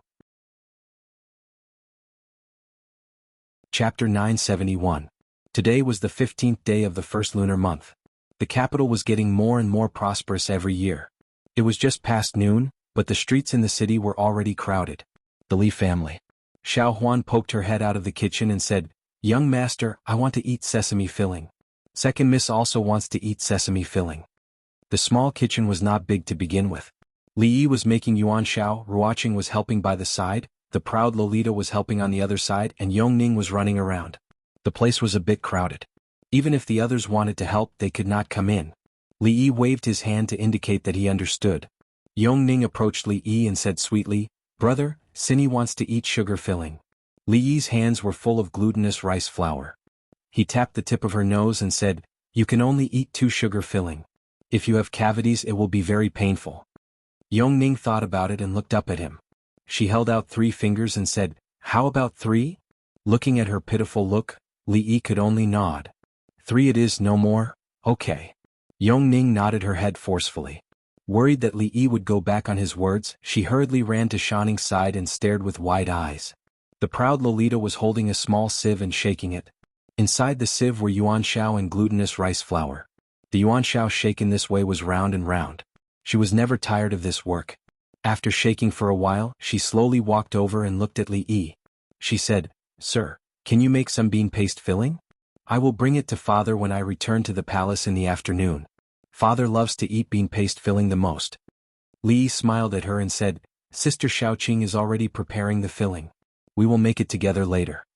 The proud Lolita immediately became happy. Yongning walked to her side and looked at the small sieve in her hand. She whispered, "Sister, can I play with this?" Yuan Shao was to be eaten in the evening. It was still early. The 15th day of the first lunar month was the busiest day of the year in the capital city. Yongning and Shanning spent most of their time in the palace. They had to go back at night, so they couldn't miss this opportunity. After lunch, Li Yi took the two of them to the street. Compared to the crowds at night, it was much better during the day because the lantern show, fireworks, and other important events would only start at night. On the street there were vendors selling all kinds of snacks, street acrobatics, and all kinds of mechanical gadgets. The two young ladies could not take it all in. Li Yi looked at the bustling crowd, the row upon row of shops, and the endless stream of hawkers on the street. He deeply felt that in these 2 years the capital had changed a lot.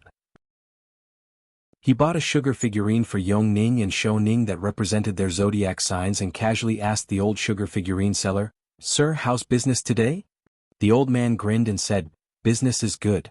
In the past it would take a day to sell, but today it's all sold out in an hour." Li Yi looked at the sugar figurine in their hands and said with a smile, "Sir, your skill is good. The sugar figurine is so lifelike. It's not surprising that business is good. I think life at home must be good." The old man shook his head and said, "This old man has been selling sugar figurines all his life. It's only in the past 2 years that life has gotten better. If it weren't for His Majesty's compassion for people like us and reducing taxes 3 times, I'm afraid I would have frozen to death at home in the winter of the year before last." The shop assistant at the tea stall next to him curled his lips and said, "Old Zhang, you're still acting pitiful here. This year, a sugar figurine seller built new houses for his 2 sons and married new wives. Next year your sugar figurine shop will be opening soon. Tell me what's there to cry about?" The old man frowned and said discontentedly, "This old man has this year because of His Majesty's benevolent policy. It's not like I haven't experienced hard times. But Wang Erxi, you brat, you got a good policy from the beginning." After the proud Lolita finished eating the sugar figurine, she licked her rosy lips and shook Li Yi's arm. She said, "Sir, I want more." Li Yi looked at Yongning on the other side and found that she was also looking at him eagerly. He nodded and looked at the old man selling sugar figurines. He said, "Sir, 2 more please." The old man took out 2 more sugar figurines. When Li Yi paid, he waved his hand and looked at Yongning and Shanning. He said with a smile, "Little girl, you're so handsome. Today is a good day. I'll give these 2 sugar figurines to them." Li Yi handed the sugar figurines to them and said, "Hurry up and thank the old grandpa." "Thank you, old grandpa. Thank you, old grandpa," the 2 young girls said obediently. The wrinkles on the old man's face smoothed out like a blooming chrysanthemum. Li Yi held the hands of the 2 young girls and stood on the street. The shouts, peddlers, conversations and quarrels entered his ears.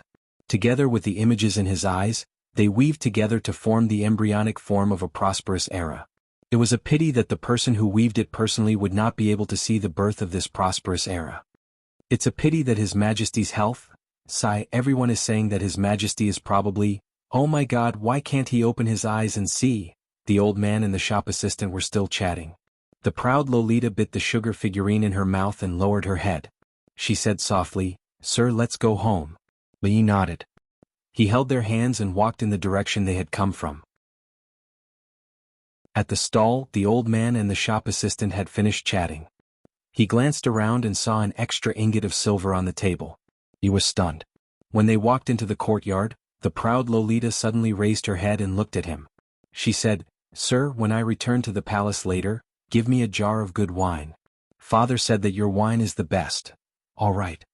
Li Yi smiled and nodded. Suddenly he felt a chill at the tip of his nose. He raised his head to look at the sky. Yongning's clear voice rang in his ears. "Brother, it's snowing." Dong. A deep bell rang from a certain direction. Once, twice, the sound came from the east. One after another, it resounded throughout the capital. At the entrance of a certain brothel in the capital. Who's ringing the bell in broad daylight? A burly man mumbled in confusion. He saw the middle-aged man beside him suddenly stop in his tracks and turn to walk outside. He asked doubtfully, "Fifth Lord, what's wrong?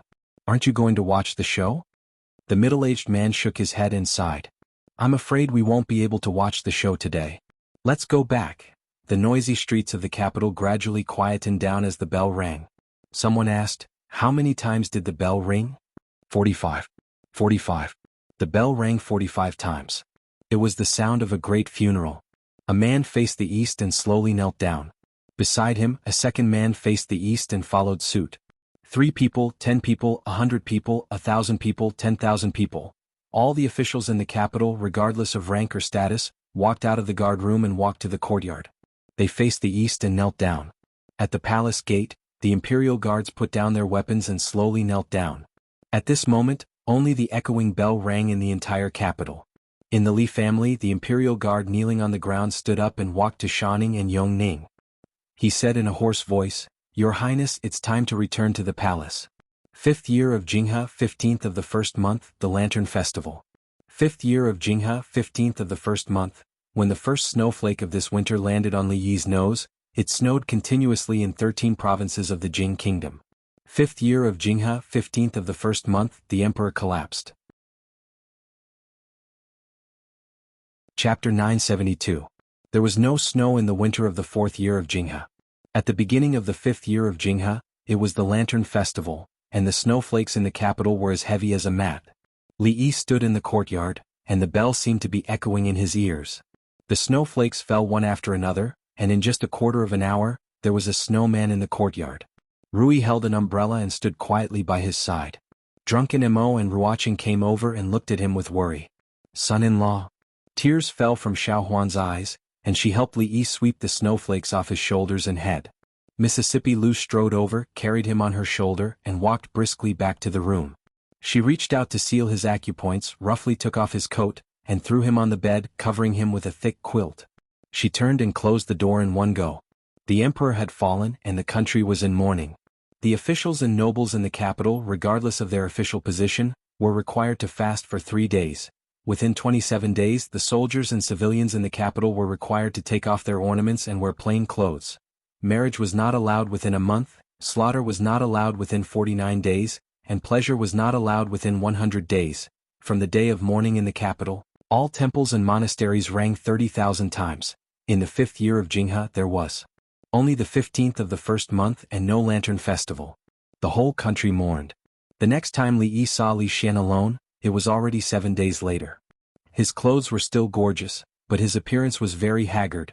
His lips were chapped and his beard was unshaven. Of course, Li Yi himself was not much better than him. In these 7 days, except for the ceremony that he needed to attend, he spent most of his time in bed. After sleeping for a long time, he had a headache and it had not subsided until now. Emingzu was much better than the two of them, but her eyes were dull and she looked a little haggard. The late emperor had passed away, and Li Xian was in charge of the funeral. She still needed to stabilize the affairs of the court. 2 days ago, concubine Shui hanged herself in Yeding. Li Xian sat cross-legged on the ground and his voice was hoarse. Before she died, she shouted that she did not do anything wrong to your majesty, and that she would go down to accompany you. He looked at Li Yi and asked, "Do you feel that the palace is much more deserted than before?" "This palace has always been deserted." Li Yi shook his head and murmured. Li Xian sighed, "I really don't like this place." Li Yi looked at him and asked, "When will you be enthroned?" The country could not go a day without a ruler. The Jing kingdom was surrounded by enemies. The news of His Majesty's death would soon spread throughout the world. At that time it was unknown what Qi and Zhao would do. Within a month, a new ruler had to ascend the throne to stabilize the situation. "Let's wait for another month." Li Xian waved his hand, "I want to spend more time with my father. I haven't spent much time with him before." He turned to look at Emingzu and said, "I'll have to trouble Emingzu with the affairs of the court." As Li Yi walked out of the hall, a figure was about to enter. "Teacher?" Li Han looked up at him and said in a low voice. Li Yi didn't know if it was an illusion, but he felt that Li Han was thinner than the last time he saw him. Li Yi patted him on the shoulder and raised his head to look around. Under the gray sky, The entire palace was filled with eunuchs and palace maids dressed in silk mourning dresses and hurrying about with their heads lowered.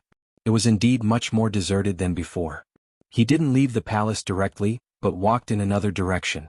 This was the imperial harem, and without the emperor's decree foreign officials were not allowed to enter. But there was an exception. In front of a palace maid bowed respectfully and said, "Marguerite, please wait a moment. I'll go inform her ladyship." Li nodded and stood in front of the palace gate. Not long after, the palace maid came out and said, "Marguerite, please come in." Li walked into this slightly smaller palace and bowed slightly to a woman in palace robes sitting on a couch. "Greetings, her ladyship Yen." "Lord Li, no need to be so polite." There was a trace of tiredness between concubine Yan's brows. She held her forehead and pointed in a direction saying, "They're both in their rooms. It's good for you to go see." Li passed through a side door, and palace maids and eunuchs kept bowing to him. In front of a room, a palace maid said in a low voice, "Their highnesses haven't been sleeping well these past few days. They've just fallen asleep." "It's fine." Li gently pushed open the door and slowly closed it. On a large bed in the room, two figures, one big and one small, were hugging each other. Even in their dreams, their brows were tightly furrowed. Li walked to the side of the bed. His footsteps were very light and silent. The proud Lolita suddenly woke up from her dream. After seeing him, she was startled, and her eyes immediately filled with tears. She was wearing Hello Kitty pajamas and threw herself into Li Yi's arms. Tears flowed out of her eyes as she choked. "Sir, Father Emperor is gone. I'm so scared." Her voice woke Yongning up.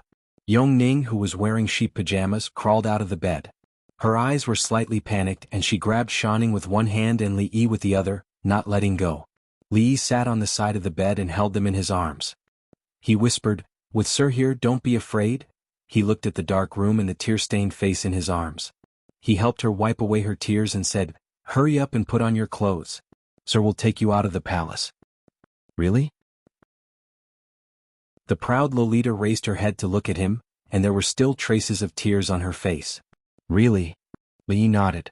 The proud Lolita left Li Yi's arms, lowered her head and whispered, Then sir, please turn around. I'm going to change." Not long after, Li Yi walked out holding the hands of the two girls. Concubine Yen stood up and slowly said, "Take them out of the palace. This is not a place for them to stay." Li Yi nodded, looked at her and said, "Thank you, Concubine Yen." Concubine Yen waved her hand and walked into the depths of the palace. Taking Shanning and Yongning out of the palace only required Concubine Yan's permission and a word from Li Xian. Concubine Yen did not have any objections. Li Yi asked a eunuch to bring a message to Li Xian, and then he took them out of the palace.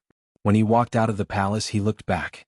Thick, dark clouds gathered above the palaces, and the pressure made it hard for people to breathe. Concubine Yen was right. This deep palace was indeed not a place for them to stay. Birth, old age, sickness and death. This was a law that no one could escape.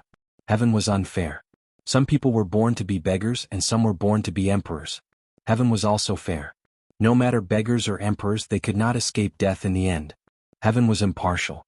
The former emperor was loved and remembered by the people for his benevolent policies. During his reign he carried out several reforms, improved the people's livelihood, supported the poor, adjusted the tax laws and reorganized military discipline. He personally created a golden age that had never been seen since the founding of the Jing kingdom.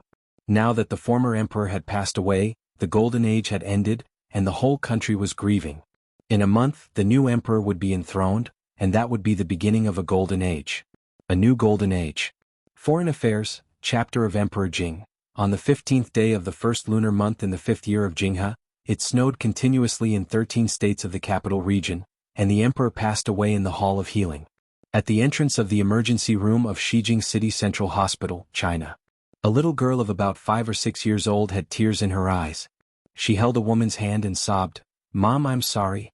If it weren't for me, Dad wouldn't have died." The woman squatted down and gently wiped the tears from her eyes. She said, "Xiaoyi, don't cry. It's not your fault." The door of the emergency room suddenly opened and a few doctors in white coats came out. The beautiful woman immediately stood up and asked with a worried face, "Doctor, how is he?" "He's out of danger for the time being." The doctor walking in front said, then shook his head and said, "The patient's head was hit and he's still in a coma. If he can wake up within 24 hours, he'll be fine." "If he doesn't wake up?" the woman asked in a trembling voice. "What if he doesn't wake up?" Please be mentally prepared, the doctor said. The doctor said, and the woman fell back to her seat. Dad, wake up quickly. Xiaoyi doesn't want to eat cotton candy. Xiaoyi wants Dad to wake up. In the ward, a pale man was lying on the bed. The little girl held his hand and whispered. The woman pushed the door open and came in. She squatted down and picked her up. She said, Xiaoyi, get ready to go to school. Xiaoyi doesn't want to go to school. Xiaoyi wants Dad to wake up. The little girl shook her head and said stubbornly, Dad has been sleeping for a month. Why hasn't he woken up yet? Adults can't stay in bed. The woman turned her face away so that the child wouldn't see her tears fall. She took a deep breath and said, Xiaoyi, Dad will sleep for a long time. Mom, you're lying. The little girl raised her head and looked at her stubbornly. She said, I saw Dad's fingers move just now. He's going to wake up soon. Xiaoyi. The woman's face sank for the first time. Seeing the tears in the little girl's eyes, she could only sigh and pick her up. She said softly, Xiaoyi, let's go to school, okay? The little girl choked and said, Mom, Xiaoyi didn't lie. Dad's fingers really moved. The woman closed her eyes and looked at the man on the sickbed for a long time. Then she turned around and walked out of the ward with the child in her arms. Where is this place? Who are you? As she stepped out of the ward, a weak voice suddenly came from behind her. She turned her head in disbelief and looked at the man sitting on the sickbed. The man on the sickbed looked at her with the same disbelief and unconcealable surprise. He blurted out, Liang Fei. Dad. The little girl broke free from her mother's arms and ran to the sickbed, throwing herself into the man's arms. Xiaoyi, be careful. The woman's face changed and she hurried over. Yongning. The man looked at the little girl in his arms and murmured. His face suddenly showed a painful expression. He grabbed his head and growled in his throat. The woman's face changed greatly and she asked, What's wrong with you? Where are you feeling uncomfortable? Doctor. After a while, the man put his hand down from his head. He looked at the woman and shook his head. He said, I'm fine. How can you be fine? The woman's face became more anxious. She said, Check again. I'm really fine. The man got off the sickbed and held the little girl in his arms. He took a deep breath and said with a smile, I haven't felt this good in a long time. So that brat didn't lie to me? He murmured in a low voice and looked at a small box in the ward. There was a figure moving inside. Is this television? Are you really fine? The woman looked at him suspiciously. The man looked at her and said with a smile, I'm really fine. If you're fine. The woman narrowed her eyes and looked at him. She asked, Li Hong, tell me which little vixen is Liang Fei. Unbelievable. This kind of thing can actually happen. Miracle, it's really a miracle. In the hospital, a group of old men held examination reports in their hands and surrounded a middle-aged man, clicking their tongues in wonder.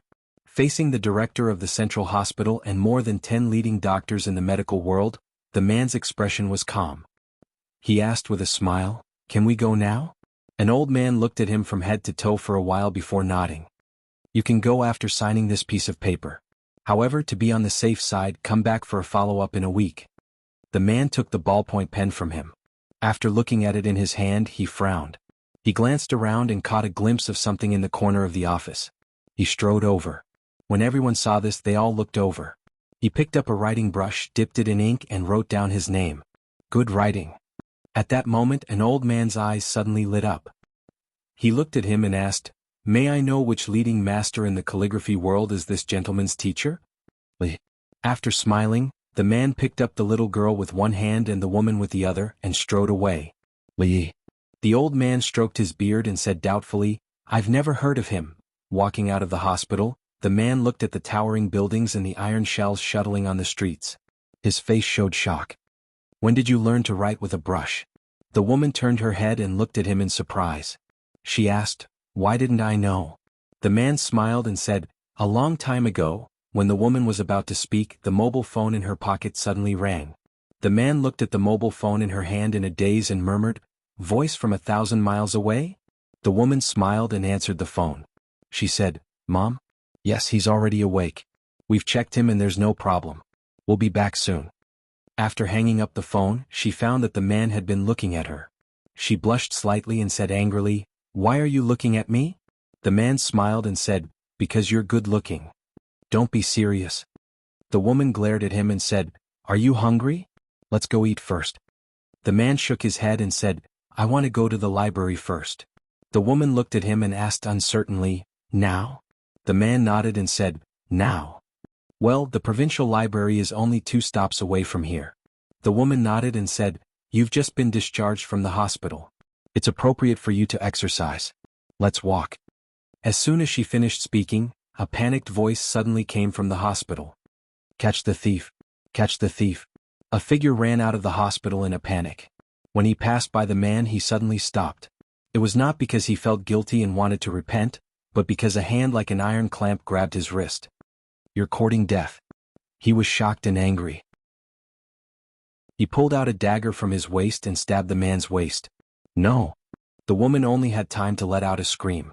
The dagger in the thief's hand fell into the man's hand.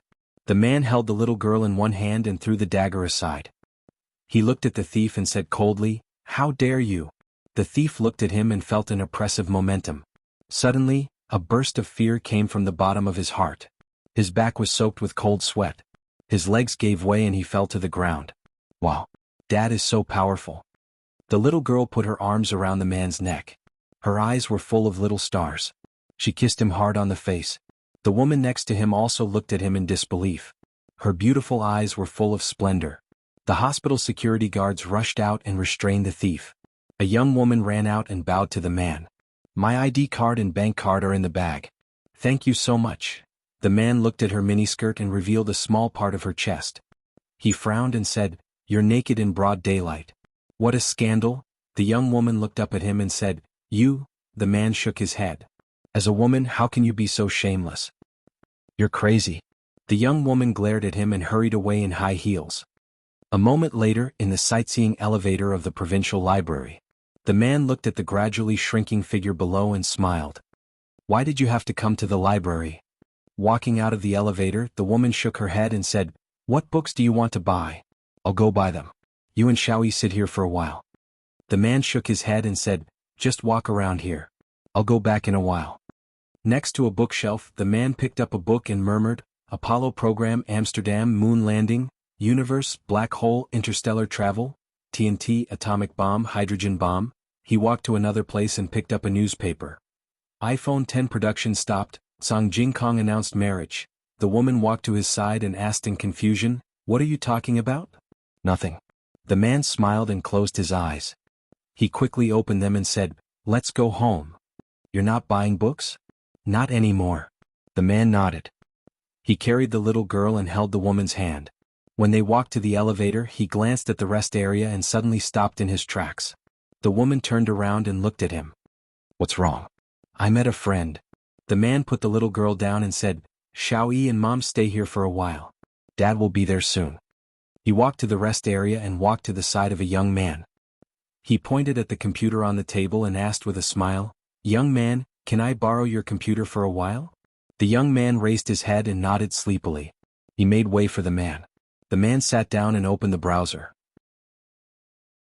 He typed the words Jing Kingdom in the search box and clicked on search. The Way of Confucianism, the Unfettered Scholar. The man clicked on a few web pages, shook his head and closed them.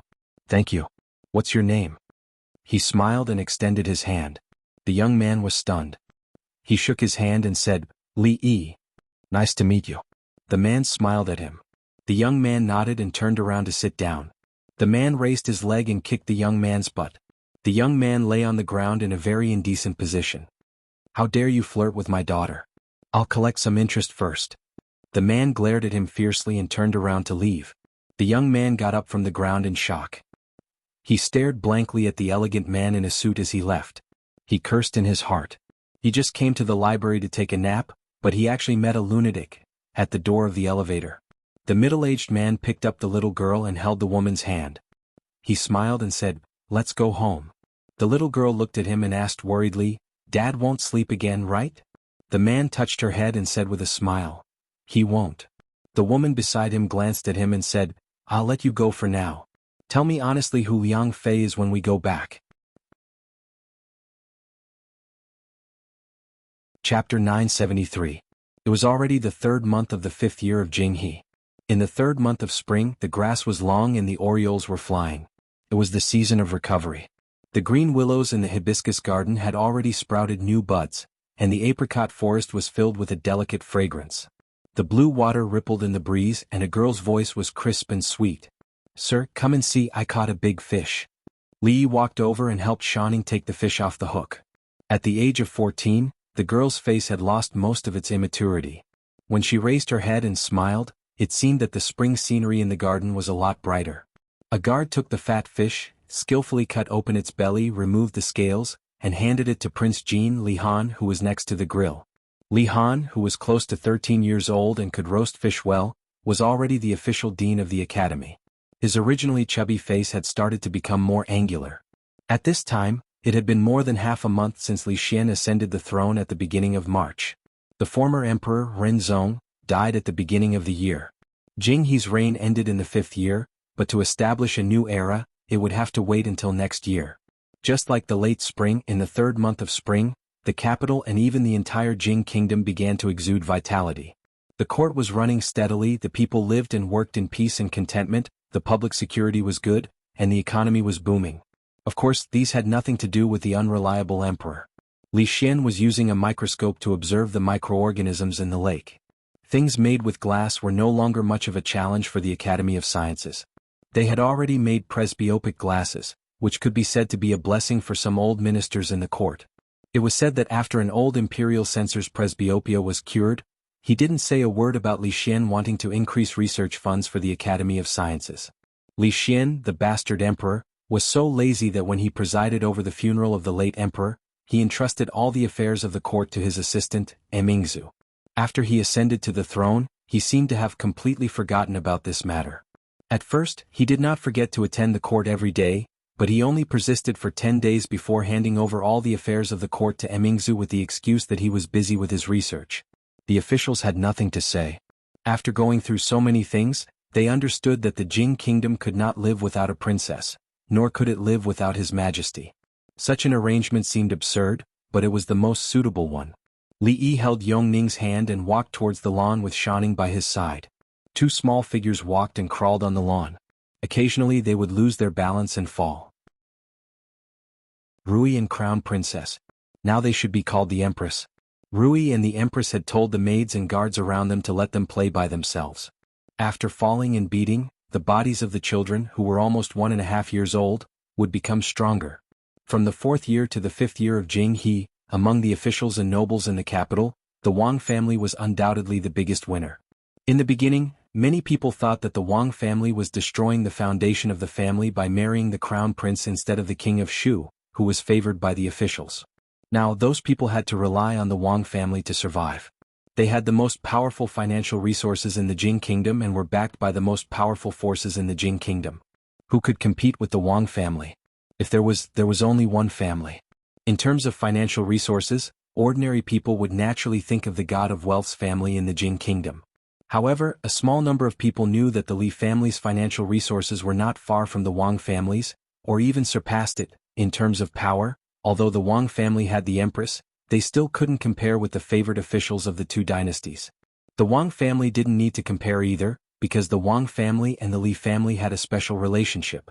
Yongning and Shanning ran to play with Li Duan and Li Rui. Li Yi walked to Rui and Wang Qin and bowed slightly. "Greetings, Your Highness." Wang Qin smiled and said, "Sister Rui and I are like sisters. County Marquis Li, you don't have to be so polite." Although Li Xian was the emperor, there was only one empress in the harem. Many officials in the court had repeatedly written to him, asking him to appoint concubines, but to no avail. This was also the reason why the Wang family's position in the court was becoming more and more stable. If the emperor didn't appoint a new concubine, there was no suspense about who would be the next emperor. Li Han came over with a plate and said, "Sir, the fish is grilled. I didn't put too much seasoning on it." Li Han's grilling technique had been unanimously approved by everyone, so Prince Jean was also a part-time grill hand in addition to being the dean of the academy. Rui liked to eat lightly flavored food, so Li asked him to put less seasoning. The empress' taste should be similar. She didn't have many friends in the palace, so she often called Rui to the palace. Li Xian later directly moved his family to Furong Garden. Anyway, there were only 2 people in his family. This place wasn't far from the Li family, so he and Rui often visited each other. Ladies first. There were many fish bones in the lake. Li Yi used chopsticks to pick out the bones, then handed the plate to Rui and walked towards Li Xian by the lake. Wang Qin sighed softly and said, "When father was alive, his favorite people were my husband, Emingzu, and County Marquis Li. Father's death was a great blow to them." Rui smiled and said, "My husband often said that death is not the end. Maybe the former emperor just went to another world. The former emperor was the emperor, a dragon among men. Even in another world he could live very well. I believe that His Majesty and Her Royal Highness also think so. You have an undeserved reputation as the Dean of the Academy of Mathematics. All the matters of the Academy are done by Xiao Han. It's just a title and there's no need to trouble you. Why do you want to resign?" Li Xian withdrew his gaze from the microscope and looked at him. Opportunity should always be left to young people. Li Yi waved his hand and said, "Xiao Han has been coveting that position for a long time. As a teacher, I naturally have to fulfill his wish." Li Xian did not continue this topic. He thought of something and suddenly said, "I almost forgot that you are only a county marquis now. How about I make you a county magistrate?" "Forget it, how about a duke?" Since the founding of the country, no duke had been conferred, not even a county magistrate. His title of county marquis had been an exception for decades.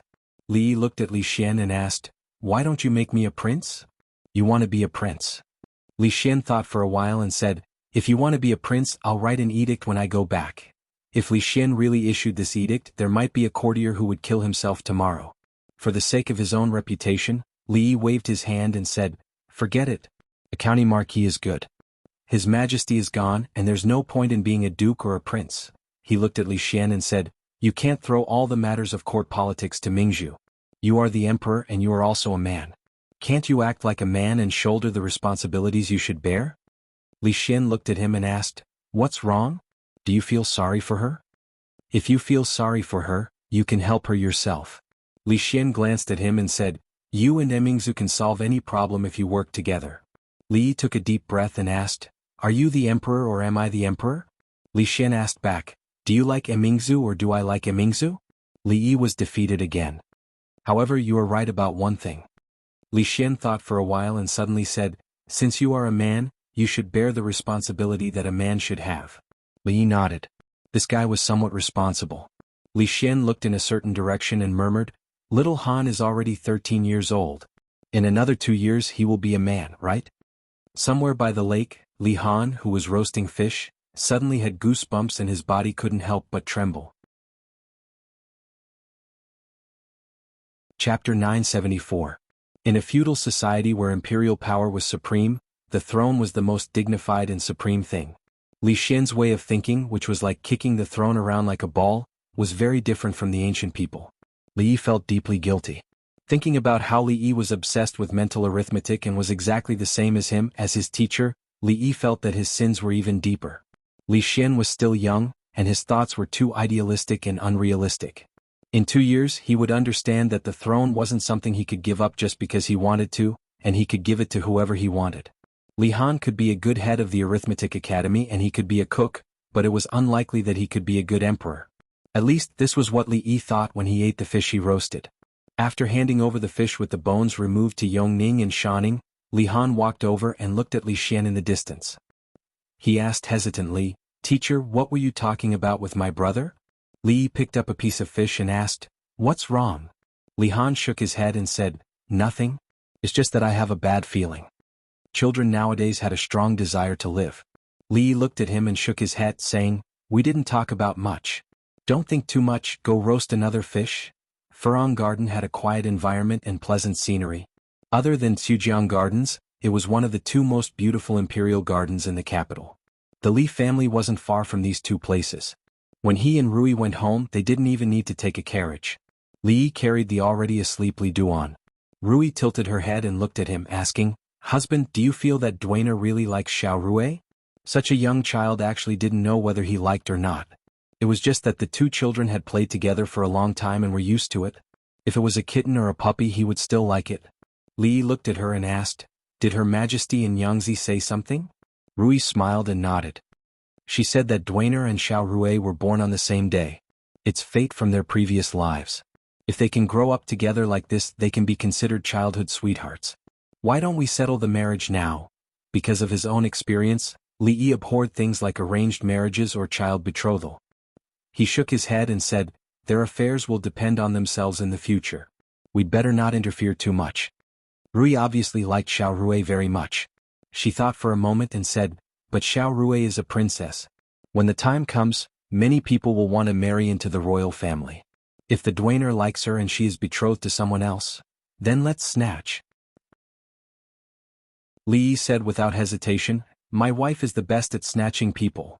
Rui took Li Duan from his arms and said lightly, "I have something to discuss with Sister Zuemo. Husband, sleep in the study tonight?" Li Yi shook his head and said, "Don't. If there's anything to discuss, let's go together." Rui looked at him and asked, "Sister Zuemo and I are going to discuss all night. Does husband want to join us?" "If you don't mind." Li Yi looked at the smile on Rui's face, waved his hand and said, "Forget it. That bed is too small for 3 people."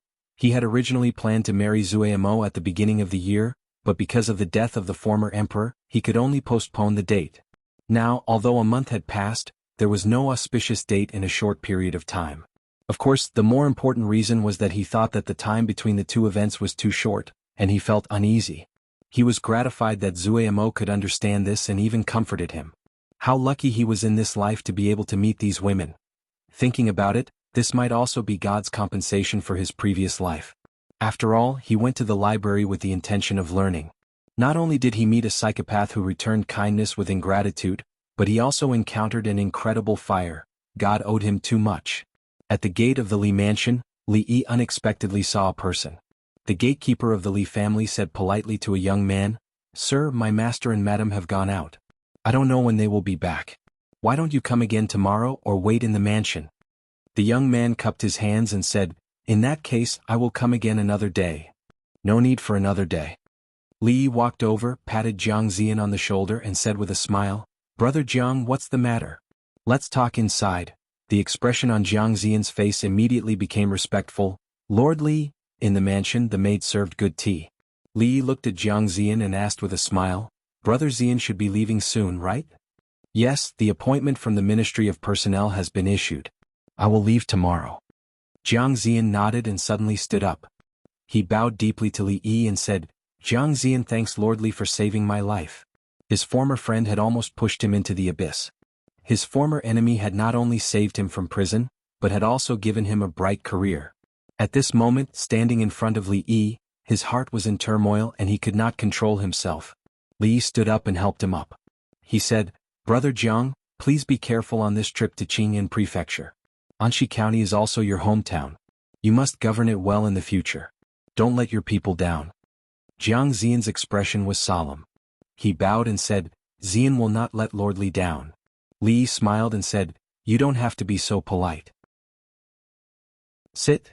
After Jiang Ziyan sat down, he cupped his hands again and said, "I have offended you in the past. Lord Li, please forgive me." I don't mention the past." Li Yi waved his hand and said, "How can there be no wine when old friends gather? Servants, bring wine." The Li family's cooks were very fast. In a quarter of an hour, a jar of wine and a few dishes were served. Li Yi had once made up his mind to never drink again, but he did not persist for long. During this time he had failed to compete with Mississippi Liu and Emingzu in terms of drinking, but his tolerance for alcohol had greatly improved. Jiang Ziyan was very restrained at first, but after a few cups of wine, he gradually became intoxicated. "Lord Li, Brother Li, do you really think of me as a friend?" "Of course. I, Li Yi, don't have many friends. You, Jiang Ziyan, are one of them. Don't forget, we are friends who have been through life and death together. Since we are friends, there are some things that I have to say." Jiang Ziyan's eyes were hazy from the alcohol. He looked at him discontentedly and said, "Miss Ruoqing is such a good woman. Even if she is the empress, don't you want to find her? You scolded those Jinshi in Prince Ning mansion. Where is your courage?" Li slapped him on the head and scolded, "At this time you still dare to think about my Ruoqing?" "I don't think about her." Jiang Ziyan's face turned red. He stared at him and said, "I just feel that what you did was not like a man. I am not like a man." Li Yi looked at Jiang Ziyan and took the woman who was pouring wine for him into his arms. He said, "Ruoqing, tell him, do I look like a man?" Jiang Ziyan was shocked. "Ah, you are Miss Ruoqing." At the door, hearing the man's hearty laughter coming from the room, drunken Emo lowered her head, and a trace of sadness appeared in her eyes. Although he was laughing, it did not mean that he was really happy. If he was really happy, he would not have to drink. If he was not happy, it would be difficult for her to smile. Rui walked to her side, glanced into the room and whispered, "After the former emperor left, my husband did not have many enemies, nor did he have many friends. He once said that after the former emperor left, no one could shelter them from the wind and rain." Drunken Mo looked at the figure in the room and shook her head. Now in the capital, who can set off a storm? They respect him, fear him, and fear him. He actually does not like this. Rui took her hand and shook her head. There is only one side of my husband that we do not understand. Jiang Zian was soon drunk and was helped to the guest room by the servants of the Li family to rest. Li Yi leaned against the chair and rested for a moment. When he opened his eyes, he saw an old face full of wrinkles. Since the death of the emperor, he had not seen this old face for a long time.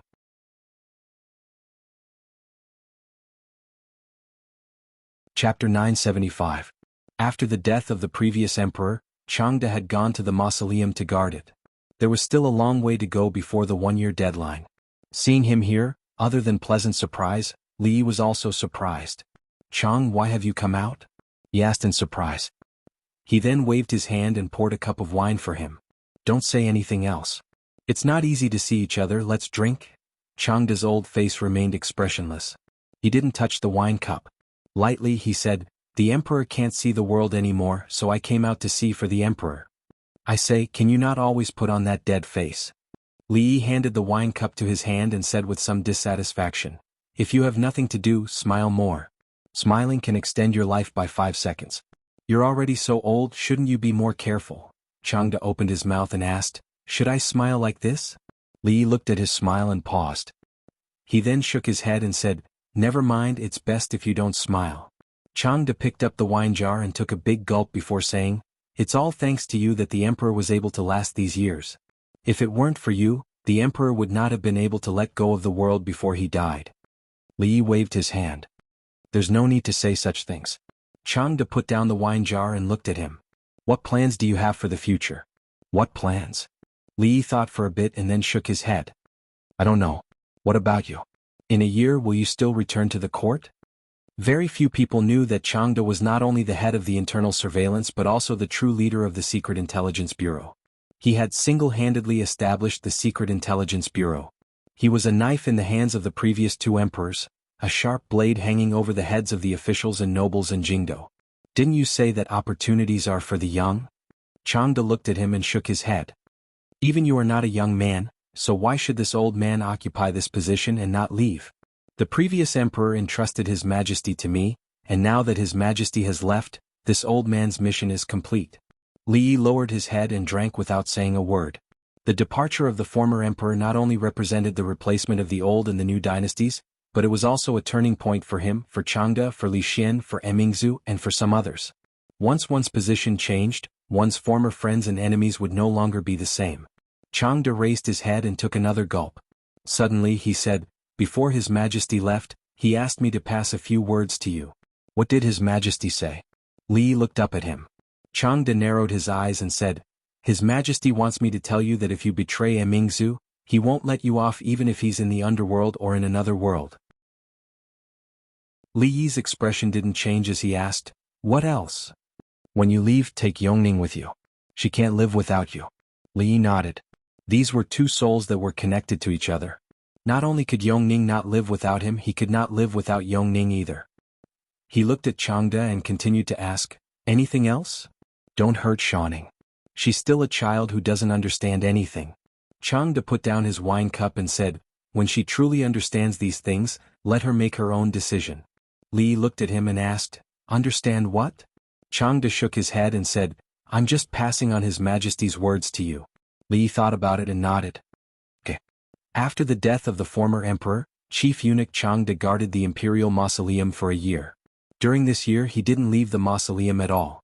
As someone who had followed the former emperor his entire life, no one understood the former emperor better than him, and no one knew what he wanted to do better than him. When he saw Changde out of the Li residence, he ran into the slovenly old man. After getting to know the slovenly old man, Li Yi understood that reaching the peak in any field was not by chance, but by necessity. Before getting to know the slovenly old man, the most diligent person he had seen was Yang Liuqing, followed by Mississippi Lu. After getting to know the slovenly old man, Li Yi finally understood how he had reached the Grandmaster realm. He was already so old, but he was still working so hard. If he didn't become a Grandmaster, there would be no justice in this world. However, being a master was lonely. As a Grandmaster, only Grandmasters could be his opponent. Rui was a Grandmaster, but she wouldn't spar with the slovenly old man. Taoist Nun was also a Grandmaster, but she was thousands of miles away.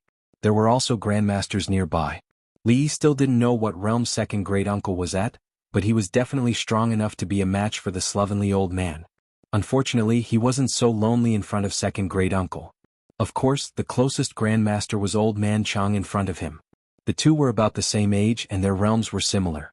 They were indeed excellent opponents. The slovenly old man walked past them, paused and quickly walked back looking at Changde. At this moment, Li Yi actually saw some kind of inexplicable light in his eyes. Fight? The slovenly old man looked at Changde and suddenly said. Old Man Chang maintained his usual aloof manner, glanced at him indifferently and walked out of the door. The slovenly old man smiled disdainfully. You don't dare? This kind of clumsy provocation naturally had no effect on Old Man Chang, who was familiar with all kinds of tricks in the palace. Changde's footsteps were very steady, and he was about to step out of the door. The slovenly old man said angrily, You sly old man, has the courage of a Grandmaster been eaten by a dog? Changde paused, but the next moment he still walked out of the door without hesitation. The slovenly old man thought for a moment and said calmly, You don't have a dick. Li Yi suddenly felt a chill run down his spine. Then he heard a familiar, cold voice. Since you want to die, I'll fulfill your wish. He ran inside shouting as he ran, Rui Rui, come out and watch the show. Mississippi Lu was in the room writing at the desk. She was probably dealing with Lu Meng's matter. The current her was becoming more and more like a qualified chief of Wulin. What's the matter? She looked up at Li Yi who had suddenly barged in and asked. There's no time to explain. Let's go out first. Li Yi grabbed her arm and ran outside. A battle between Grandmasters was not something that could be seen every day, especially when Grandmasters fought with their lives on the line. Mississippi Lu was only one step away from this realm. After watching it, she might have some feelings. There was no need for Li Yi to explain at all. Mississippi Lu was pulled out of the door by him. When she saw the two vague figures outside, she had already stopped and could not look away. Li Yi only saw two shadows and could not help but ask curiously, How is it? Who has the upper hand now? Don't talk. Mississippi Lu reached out to cover his mouth. Li Yi moved her hand away and smelled a familiar fragrance. He spat a few times and then looked at the field again. Old Man Chang might really be fighting with his life this time.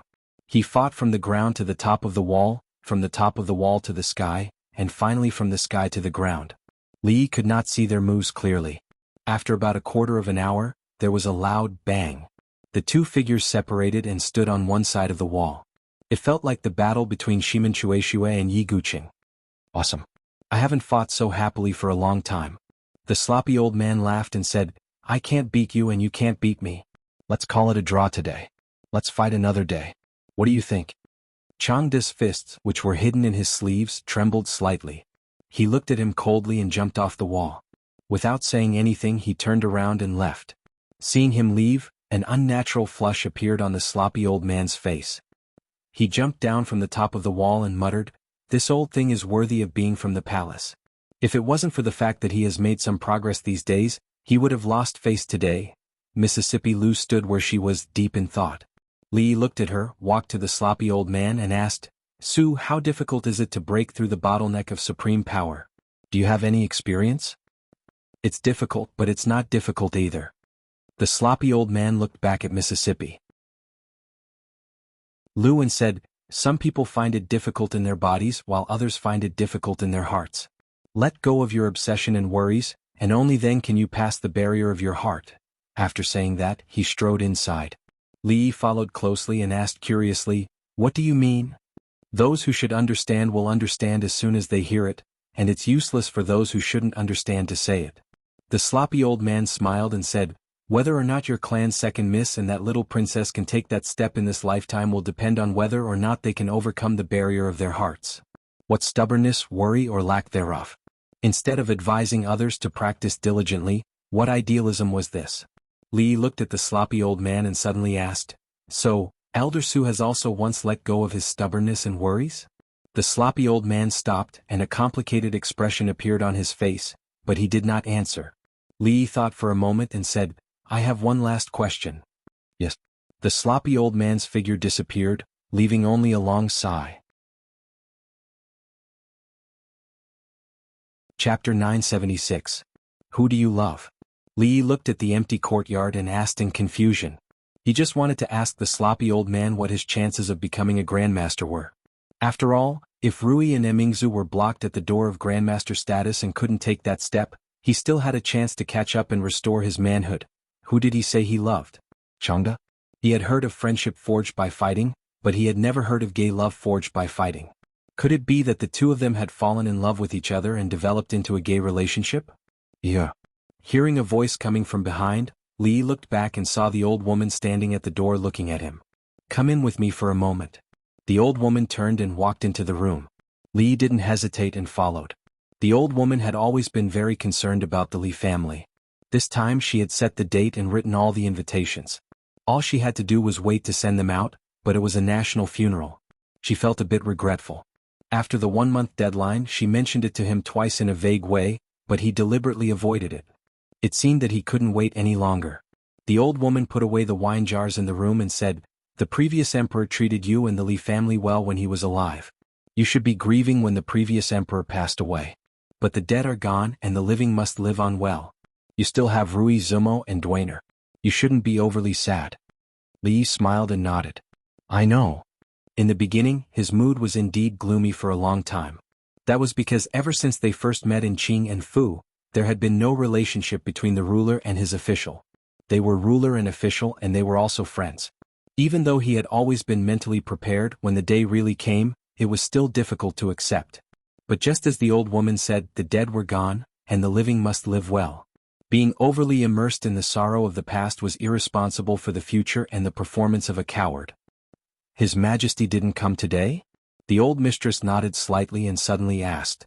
As an emperor, Li Xian did not attend to his duties. Every day he would visit the Li family. Occasionally it would be Li Yi and Rui. Li Yi explained to the old mistress, he didn't come today.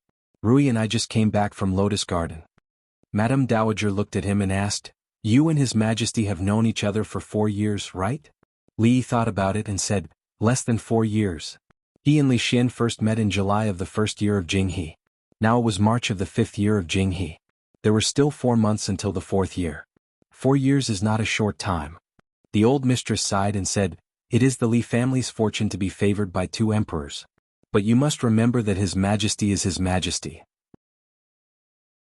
He is no longer the Crown Prince Li Xian of the past. It was said that being in the emperor's company was like living with a tiger. Since ancient times, there had been countless cases of good bows being hidden after the birds had been killed. It seemed that emperors were supposed to be cold and heartless. Most people, including the old mistress, thought so too. But none of the emperors that Li Yi knew were like this. The previous emperor was benevolent, not only toward the court but also toward people. After Li Xian became emperor, his temperament did not change at all. He was not a qualified emperor. He was straightforward and free. The things that the old mistress worried about would not happen, at least for the time being. But even though he believed in Li Xian, others did not. Since ancient times, heaven, earth, emperor and teacher have to respect etiquette and ethics. The old mistress looked at him and sighed again. She said, I know that you and His Majesty are close friends, but people's hearts change. For the sake of the Li family, you must be more careful and not fall too deeply into it. Li Yi thought for a long time and then lowered his head. He said, Grandson will remember. I still envy you. You only have the title of Golden Ziguang Doctor. Li Xian put his hands behind his head as he lay on the rocking chair. Looking at the sky, he murmured, Beautiful wives and concubines, no worldly affairs, free and unfettered, what more can a husband ask for in life? You want to take concubines? Li Yi sat by the stone table and looked at him. He said, If you want to do it, then do it. Your harem is so empty it should be enriched. Li Xian looked back. The 2 women should be in the room. Only then did he relax. He said, We are not the same. I only need Chino. Li Yi suddenly asked, How is your brother Shen? Brother Shen. Li Xian thought for a moment and said, He has already graduated from the Mathematics Institute. I feel that he is more suitable for our Academy of Sciences. I don't know where the Ministry of Appointments will send him, so I am preparing to headhunt him. Then he felt that something was wrong. He looked at Li Yi and said, "Don't try to change the topic. I, the emperor, am not as free as you, the marquis. This is too unreasonable." Li Xian was clearly brooding over this matter. He hesitated for a moment and said, "Prime Minister Qin has already resigned 3 times and I persuaded him to come back. The Qin family has suffered such a great change. Prime Minister Qin is disheartened and his health is not as good as before. If he has made up his mind, I will allow him to retire. After Prime Minister Qin's resignation, the position of the right minister will be vacant. Only you can take this position. At that time you and Emingzu will be in cahoots." Li Yi pointed at Li Xian, looked behind him and said, "He is cursing you." Emingzu had just finished sparring with Rui. Her hair was wet. Li Xian jumped up from the chair and said, "I am going to see Xiao Rui." Mingzhu was a noble princess, and always had a heroic spirit that did not lose to any man. This heroic spirit was something that even the Lu second young miss did not have. In other words, even Mississippi Lu was more feminine than Emingzu. Of course, these words could not be said in front of him. Otherwise, he might be greeted with a beating from both women. However, when she took a bath and put up her wet hair in front of him, Li Yi felt that his understanding of her was not complete. At this time, Her Royal Highness still had a little bit of femininity. After putting up her hair, she looked at Li Yi and said in surprise, "Why are you looking at me? Is there something on my face?" Li Yi shook his head repeatedly, "No." She did not continue this topic and asked, "Did Chief Chang come to see you 2 days ago?" Li Yi was puzzled. "He did not return to the palace?" Emingzu shook her head and said, "He only came here to take a look around the capital and then returned to the mausoleum." Li Yi explained, "His Majesty had a few words for him to bring to me." "Father?" Although her and Li Xian's identity had been announced, she was still used to calling the former emperor this way. Li Yi nodded. Emingzu looked at her, thought for a moment and asked, "What did father say?" She shouldn't have asked this question, but she wanted to know anything about her father. Li Yi thought for a moment and said, "His Majesty asked me to take care of you and Li Xian." Emingzu looked at him and said, "Father already said this the other night." Li Yi was speechless for a moment. He could not tell her that her father told him not to let her down in the future and that when she did not want to be the empress, they could make do with each other. His Majesty also said that Shanning is only a child now.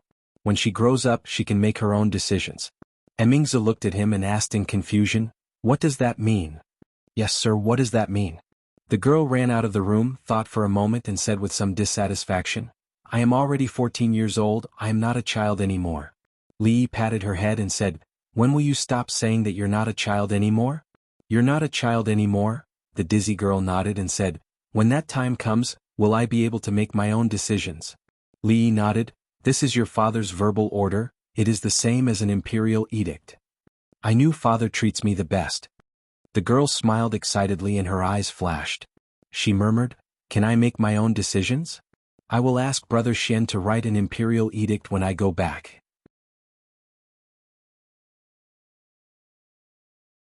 Chapter 977. What are you thinking about? Li Yi flicked his finger on her forehead and said, "This imperial edict will only count when you grow up." Among the girls, Duanwu was the most obedient, Yongning was the most adorable, and Shanning was the most mischievous one. She had countless ideas and no one knew what she was thinking in her little head. "That's what I said." Shanning covered her forehead and ran away with a chuckle. Soon she ran back and asked, "Then how old is considered to be grown up?" Li Yi rubbed her hair and said, "You will know when you grow up." After Shanning ran away, Li Yi thought of what just happened and turned to Emingzu and said, "Li Xian doesn't think before doing things. You should suppress him." "You mean the position of the right minister?" Emingzu thought about it and said, "But I think this position is quite suitable for you. Don't you want to be in cahoots with me?" "Cahoots?" Li Yi shook his head and asked, "Who's the wolf and who's the bay?" Emingzu thought about it and said, "I think it's the bay. I like to be in the top." Since the death of the former emperor at the beginning of the year, the court was generally peaceful. It wasn't until April that there was another disturbance. Prime Minister Qin resigned many times. After the emperor agreed, he was conferred the title of Special Minister. This was also a non-official who didn't directly participate in the court affairs. His position was even higher than the Minister of Honor. He had the right to attend the court meetings and greet the Prime Minister. The left and right ministers were the two towering pillars of the court. Now that one of them had fallen, it was natural to build another one. In recent years, the court of the Jing kingdom was becoming younger. There weren't many senior officials like Prime Minister Qin and Prime Minister Shen left. Because of their old age, they weren't suitable for the position. A country could live without a ruler, but it couldn't live without a prime minister. In the court meeting at the beginning of April, the ownership of the right minister's position was naturally the most important. The imperial court tended to be younger, but it was not to the extent that there was a gap between the old and the young. The Wang family, the Shen family, and a limited number of officials with experience and ability could all be choices. There was no need to consider the Shen family. In the imperial court, it was impossible for the left and right ministers to come from the Shen family. The Shen family would not participate and the officials would not agree. The other officials were at a disadvantage in the struggle for the position of prime minister, either because they did not have enough experience or because they did not have enough background. On the surface, the Wang family had the greatest hope.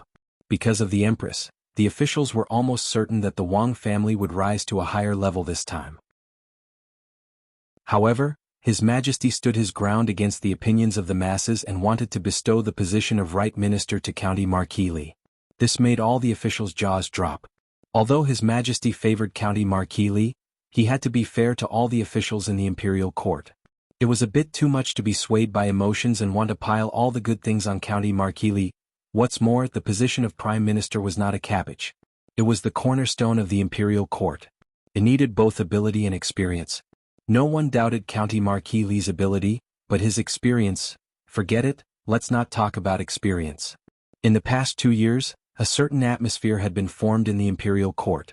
They only talked about ability, not experience. If you can do it, you can do it. If you can't, you can replace someone else.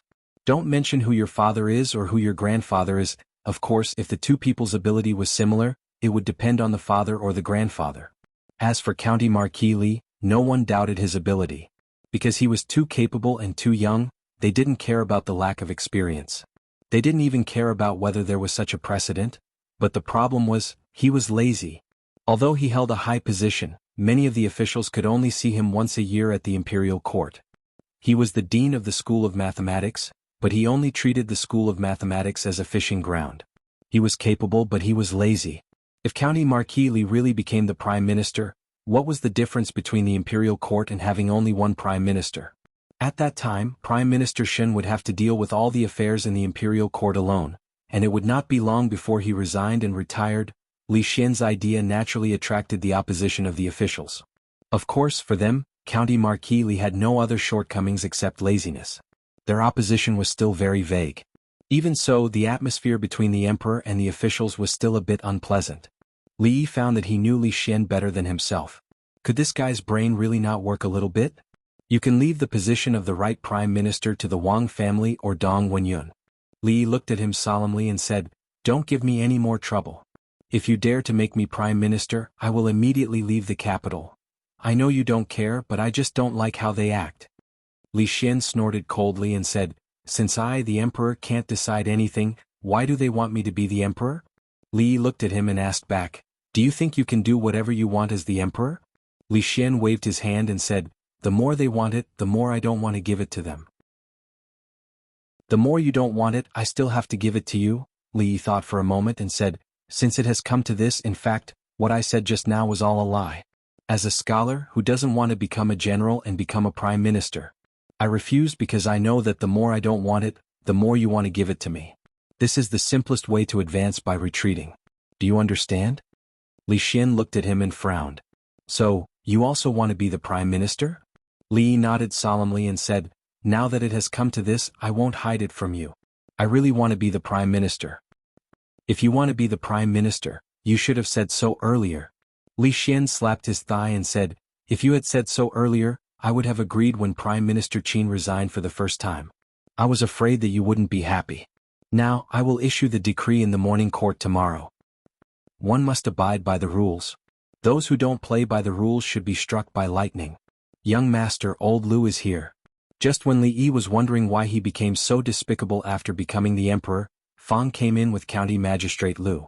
Lu Dao could be said to be the epitome of the saying, "One never comes to a temple without a cause." Every time he came, there must be something big. And it was something bad. Therefore Fang privately called him a jinx. "Lu Dao greets your majesty."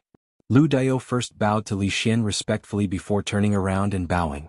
Lord Li, Li looked at him and asked, Lord Lu, could it be that something big has happened this time?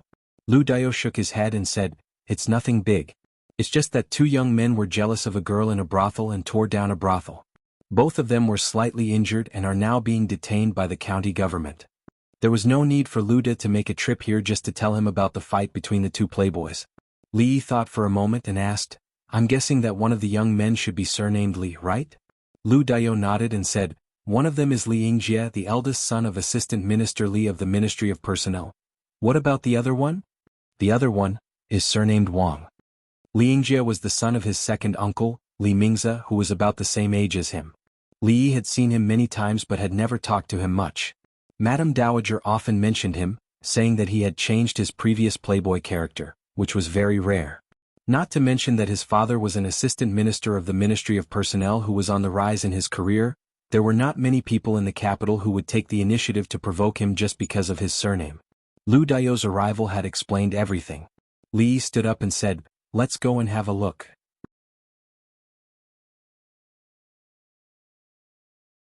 Chapter 978. There were many powerful officials at the feet of the emperor in the capital, and there were countless hedonistic sons. Their families all had a lot of background and they were young and vigorous. Almost every month as the capital magistrate, Lu Dao would handle a few such cases.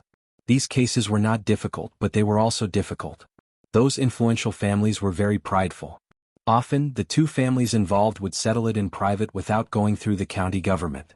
If there was no private settlement, he could judge the case impartially. The current county government was no longer what it used to be. As long as they upheld the word reason, there was no need to fear any so-called rich families.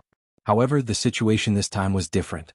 The Wang family could be said to be the most powerful family in the capital.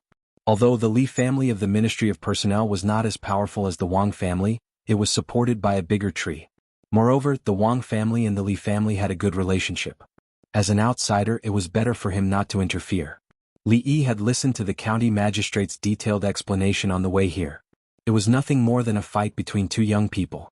From verbal conflict to physical conflict, it developed into a chaotic fight.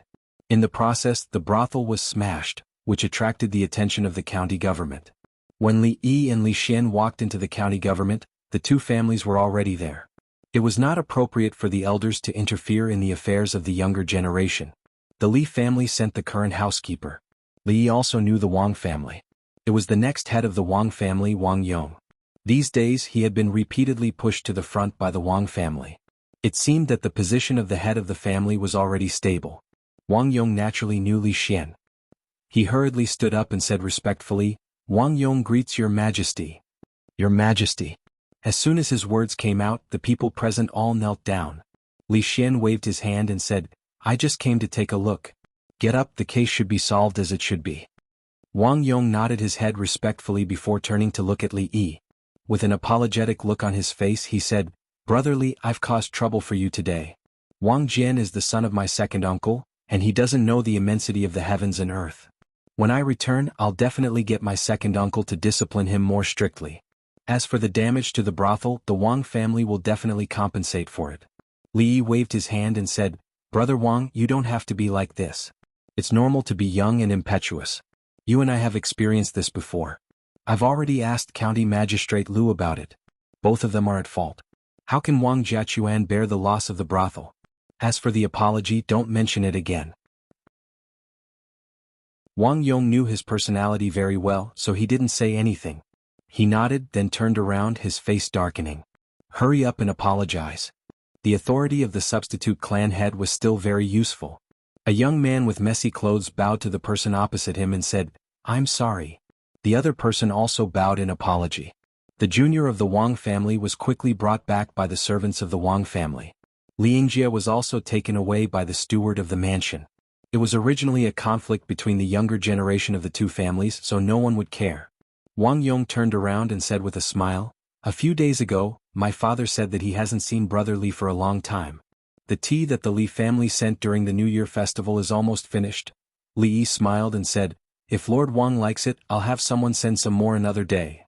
No need for another day. Li Xian waved his hand and said, It just so happens that Qin Er is at the Wang family these days, and I haven't been to the Wang family for a long time.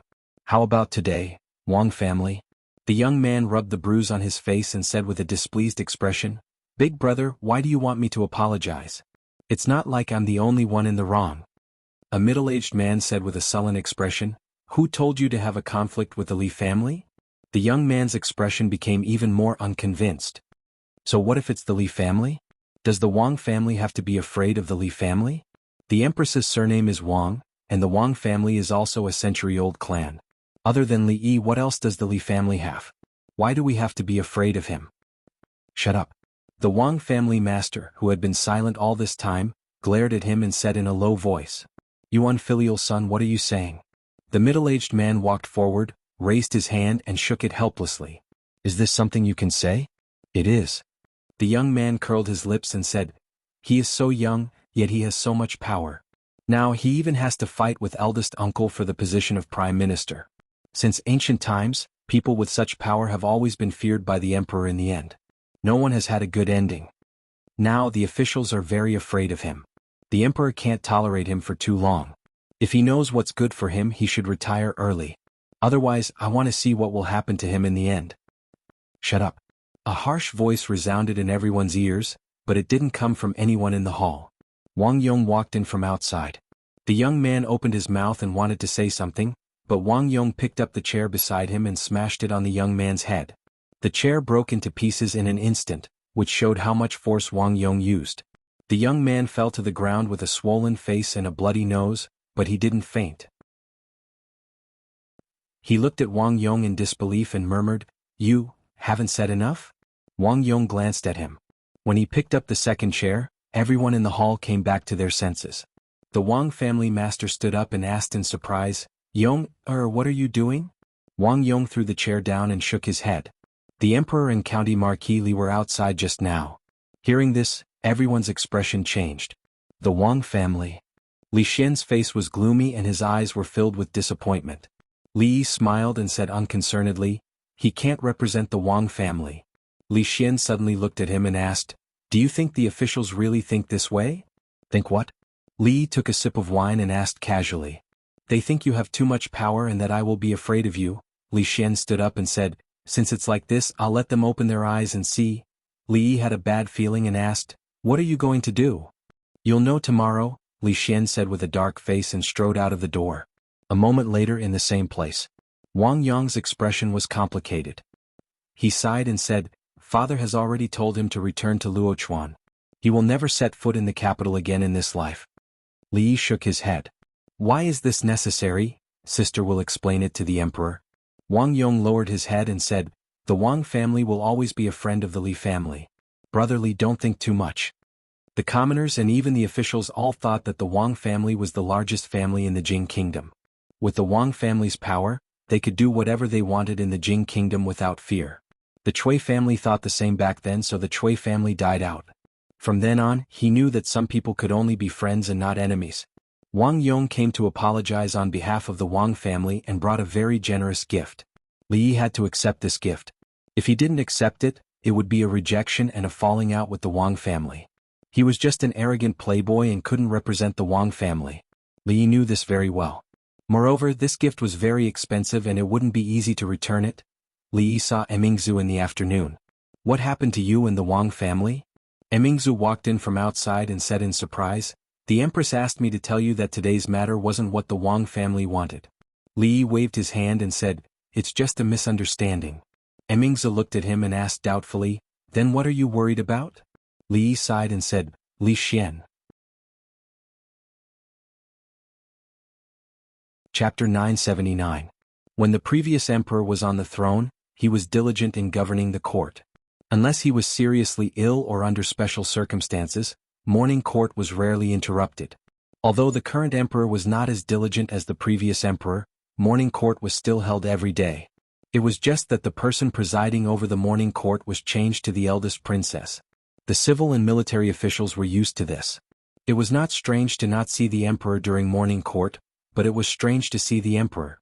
Thus, when they stood neatly in the court and saw the eldest princess and the emperor walk out from both sides, they were a little surprised.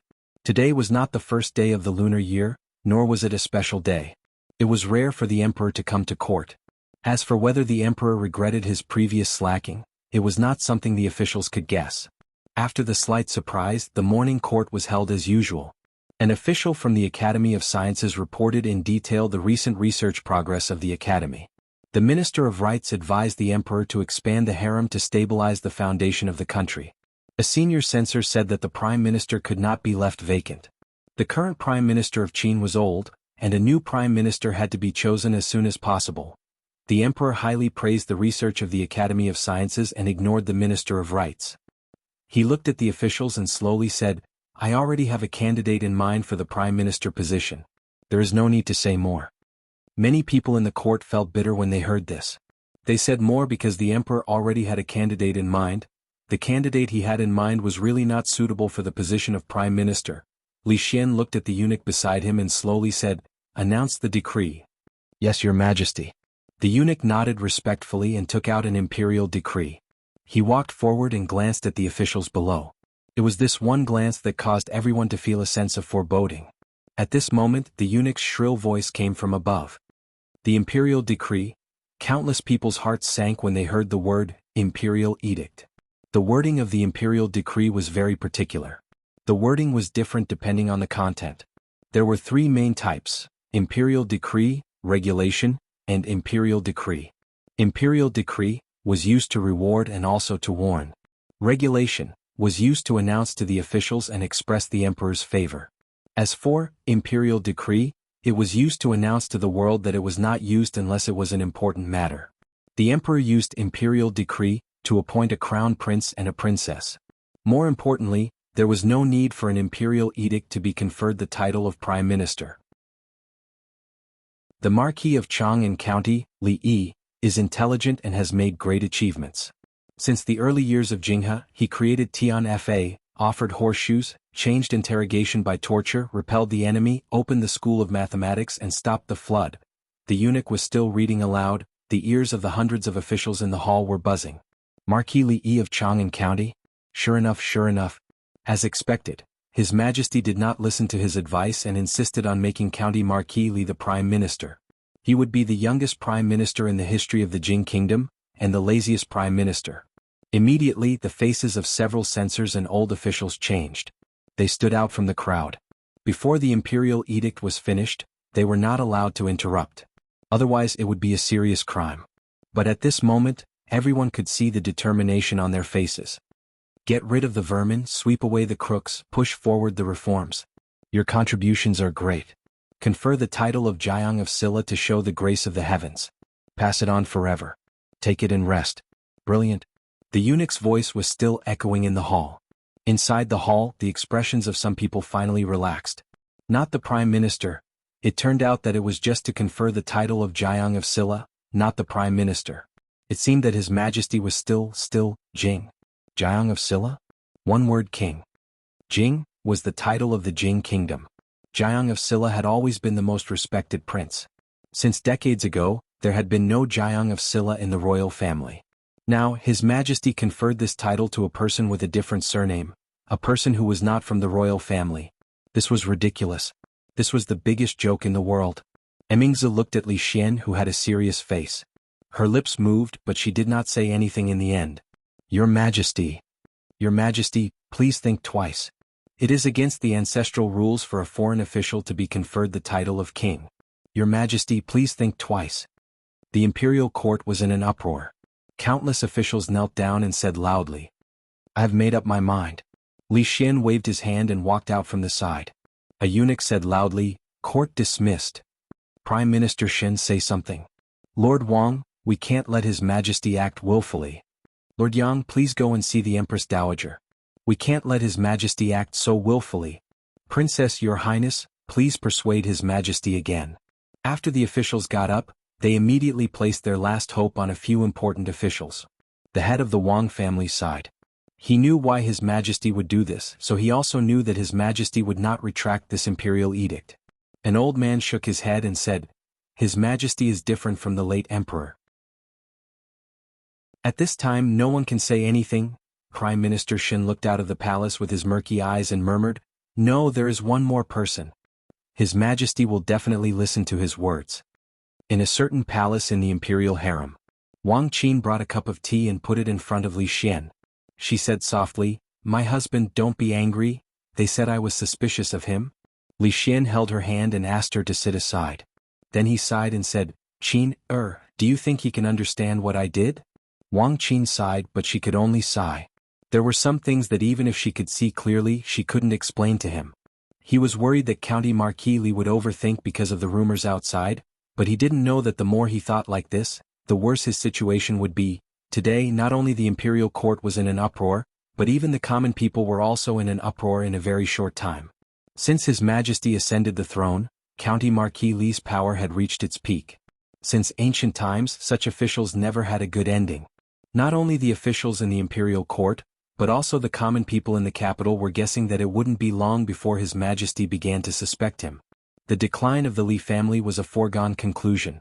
Who would have thought that after such a short period of time, His Majesty would give all of them a resounding slap in the face?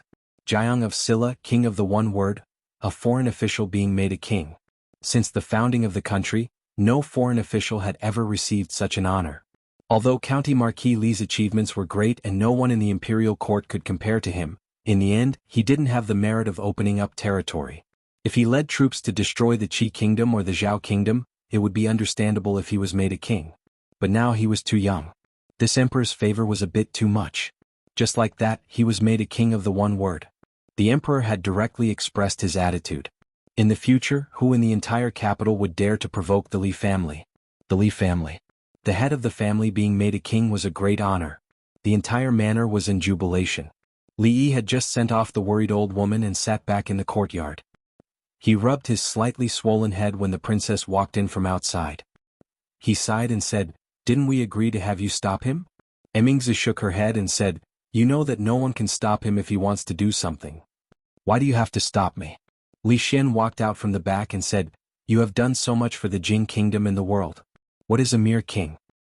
Have you not counted how many foreign officials have been made kings since the founding of the Jing kingdom?" Li Yi shook his head and said, "You don't care what the court officials think or what the people think. I don't care what they think." Li Xian looked at him and said seriously, "I only care what you think." Chapter 980. Li Yi knew what Li Xian was thinking, but he didn't know that he would actually do this. Jiang of Silla, king of the one word, was practically the person with the highest status in the Jing kingdom, other than the emperor. This was what it meant to be under one person and above millions. He didn't try to persuade Li Xian to retract the edict, because what was more influential than a foreign official being made a king was to retract the edict after being made a king. Normal people understood that a gentleman's words cannot be retracted by 4 horses, and as an emperor, his words were even more important. Li Xian didn't care about this at all. He said, "Don't worry if the officials object, I will take responsibility." At this moment, it was too late to say anything.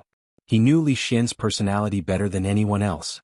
Li Yi shook his head and said, "Let's not talk about this, let's drink." The wine was made by Xiao Zhu. Xiao Zhu's wine had 2 characteristics. One was that it tasted sweet and the other was that it went to the head easily. Li Xian gulped down 2 cups and started to sway. "Tell me what's so good about being an emperor and a prince? Why are there so many people fighting to the death?" Li Xian's eyes were hazy from drunkenness. He murmured, "I still feel that those days in Qing'an Prefecture were the most comfortable, the most carefree." Li Yi actually wasn't in the mood to drink. Today's events, Li Xian had only started. The troublesome things were still to come. "I know you don't want to be a prince, but I want to shut their mouths." Li Xian slapped the table and suddenly said, "This capital is not interesting at all. Why don't we run? Didn't you say that there's a fun place near Shuzhou that no one can control? Why don't we go there?" Li Emingzi looked at the 2 people beside her and shook her head slightly. The person who least wanted to be an emperor had become an emperor, and the person who least wanted to be a prince had become a prince. Sometimes things in this world were so ironic. She stood up and lightly tapped Li Xian's shoulder. He immediately fell asleep on the table. She sat back down and looked at Li Yi asking, "What should we do now?" Ever since Li Xian succeeded to the throne, Li Yi had been aware of certain things. However, he hadn't expected that Li Xian's sudden action would push a certain contradiction to the peak. "I don't know." He shook his head, looked at her and asked, "Are you hungry? I'll cook you a bowl of rice." "I'm not hungry." Emingzi shook her head. "1 egg or 2? Reincarnation was a technical job. If one was born in the family of an emperor, king, general, or minister, they would not have to worry about food and drink for the rest of their lives. They would enjoy endless glory, splendor, and wealth. If they were born in a commoner's family, they would be born a notch lower than others. They would need to put in more hardships and effort than those people to earn a good future, but they might not be able to catch up to those people. Among these, the best situation was to reincarnate into the family of an emperor. Without any effort, they would be born princes and princesses. Children born in poverty might be able to change their fate with hard work and become a general and minister, but their birth had already determined that the highest they could achieve in this life was to become a general and minister. If they wanted to go one step further, they could only pray for a good reincarnation in their next life. However, there was always an exception. Yesterday's County Marquis Li and today's Jiang of Silla had created a precedent that had never been seen since the founding of the Jing Kingdom. There was a lot of discussion among the people. Other than expressing surprise, there wasn't anything else. On the imperial edict, the achievements of Jiang of Silla over the years were clearly written. In these years, many good changes had happened around them. People could almost see the shadow of Jiang of Silla in almost everything. He was made an exception to be conferred the title of king. It was unexpected but also reasonable. There were not many objections from the people. However, because of this matter, the court and the royal family had a very tense relationship with the current emperor. There was no need to talk about the royal family. They all came from the Li family. How could they easily allow an outsider to interfere? Led by a few old members of the royal family with the surname Li and Jingdo, they protested to the emperor. The princes outside had not received the news, but presumably they would not agree. In the court, there were already some complaints about the emperor's stubborn insistence on making County Marquis Li of prime minister. Now the emperor did not make him prime minister and directly made him a king. In the future, when the prime minister saw him, he would also have to bow. Following an emperor who would flip the table at the slightest disagreement, it was really a headache. Whether it was the people, the court, or the royal family, Li did not pay attention to any of them. After being conferred the title of king, he did not even invite guests to celebrate. There was no difference from the past. If one had to go into detail, there was still a difference. In the past, it was very leisurely at home. Now he had to look after 3 children at the same time, Li Duan, Yongning, and Shanning. The 3 of them could not even handle it. He couldn't help but imagine his future and couldn't help but worry. Of course, Shanning was no longer a child. Many times she could help him look after the children. This was a very good change. Fang stood behind him with some confusion and asked, "Son-in-law, do we really not need to change the signboard on our door?" Li waved his hand. "No need. I have no choice but to change it." Old Fang shook his head and said, "Son-in-law is now a prince, so the entrance can't be so shabby. We have to change 2 bigger stone lions and the plaque should also be changed. Let's talk about it later." Li shook his head and said, "Is there anything important these few days?" "Important." Fang scratched his head and said, "The important thing is that you have been conferred the title of Jiang of Silla. There seems to be nothing else. Right, yesterday the Baldy sent a letter. He said that he now has a lot of people under him. They have built a city in the mountains. I don't know the specifics. These things are all managed by Second Mississippi. If son-in-law wants to know, I can go to Second Miss to get the information." Fang got up and left. Soon he came back and said, "Son-in-law, there is an old man outside looking for you." The old man who came to find him should be one of the most powerful old men in the Jing Kingdom. Li stood up and walked to the front hall. He cupped his hands to the old man who was waiting in the hall. "I didn't know that Prime Minister Shin was coming. I didn't go out to greet you." Prime Minister Shin stood up and bowed in return. He said, "This old man can't accept a bow from Jiang of Silla. The Li family and the Shin family could be considered to have some friendly relations." Prime Minister Shin had stood behind him several times in the court. He had people serve good tea and after chatting for a while, he opened his mouth and asked, "Right now, only Prime Minister Shin is supporting the court. You should be very busy. How come you have the time to come here to drink tea?" Prime Minister Shin smiled and shook his head. He said, "This old man didn't come here to drink tea with Jiang of Silla." He put down the teacup and said, "Although Jiang of Silla is not in the court, I think he should know about the situation in the court these days."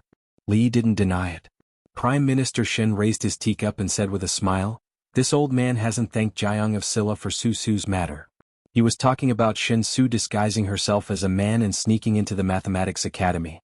Li suddenly realized that Prime Minister Shin had always kept a low profile in the court. He was the complete opposite of Prime Minister Qin and belonged to the gentle faction. But at their age, which one of them who could get to this position was not an old fox? The matter between Xin Su and Li Xian, whether it was unintentional or the Xin family intentionally pushed it, was ultimately the Xin family who benefited. He couldn't help but look at the old man in front of him in a new light. Li didn't respond, and Prime Minister Xin didn't continue on this topic. He looked at him and slowly said, "I think Jiang of Silla knows His Majesty's temperament better than anyone else. His Majesty has fallen out with the court officials and clan members this time. The court is not stable.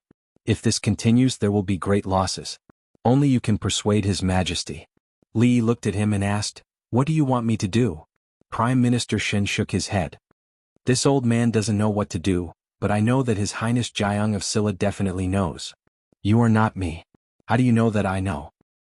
Jiang of Silla is also not me. How do you know that I don't know?" If he continued to ask, he would be suspected of exaggerating the number of words.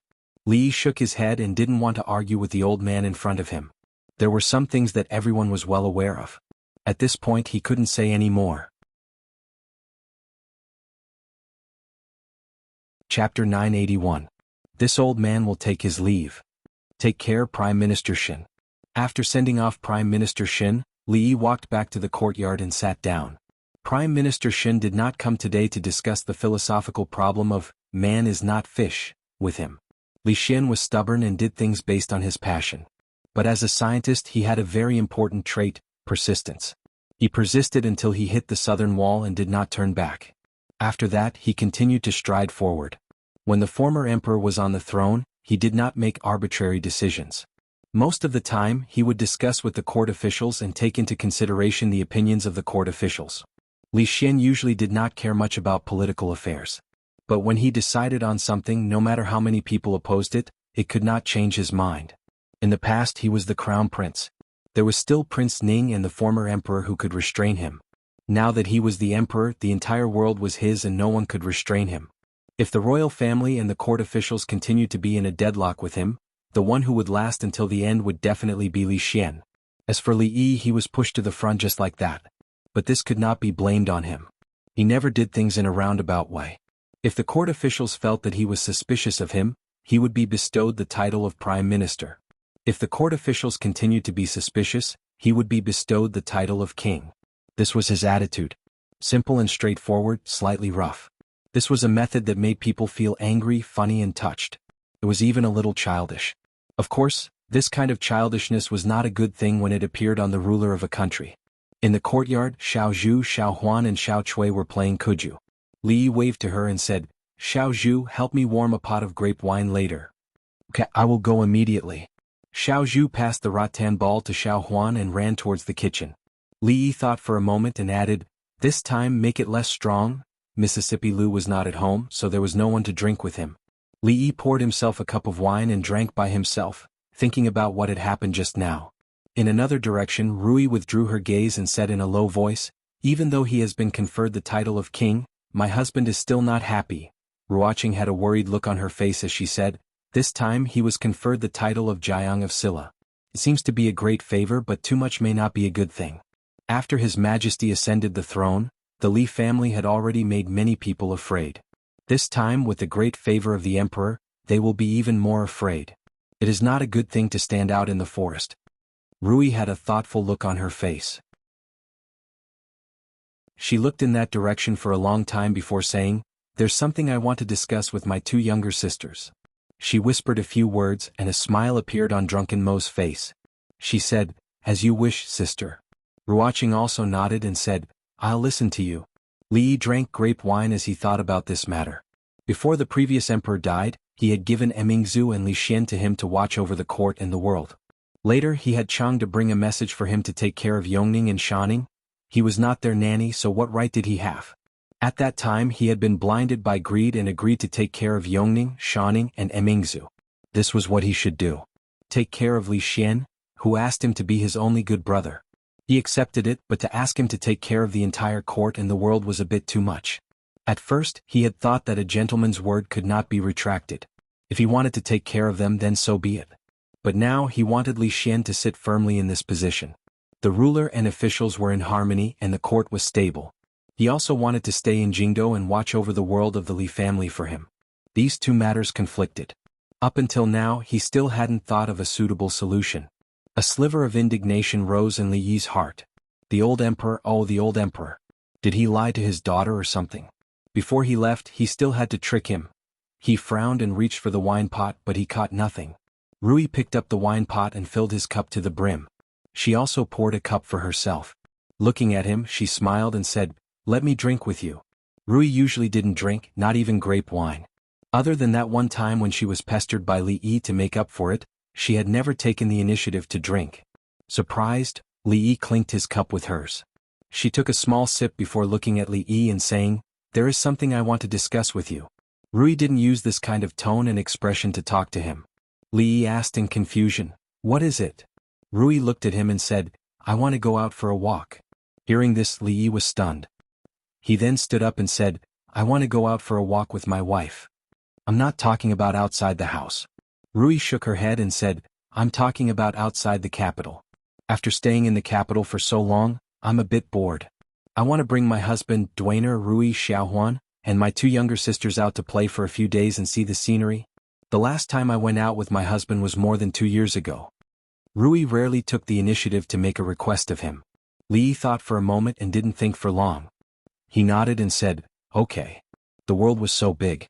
If Rui wanted to go out and see, he naturally had to accompany her. However, this way he would probably have to go back on his promise to the old emperor. Forget it. If he went back on his promise, then so be it. At most, the next time they met, he would let him kick him a few times to vent his anger. He looked at Rui and asked, "Wife, where do you want to go?" "Of course, my husband." Li Yi nodded and asked again, "Then when are we leaving?" Rui thought for a moment and said, "We have to leave some time to prepare. Why don't we leave at the beginning of next month?" There was still more than half a month until the beginning of next month. There was enough time to prepare. Li Yi stood up and let out a long sigh of relief. This trip would probably take a long time. There were some things he needed to explain to the old madam. The brothels and shops in the capital had to be arranged properly. The brothels and shops had already formed a system. He didn't need to interfere too much. Even if he left for a year or two, they would still be able to operate normally. There was no need to worry too much. As for where to go this time, he needed to think carefully. Li Yi sat in the courtyard thinking.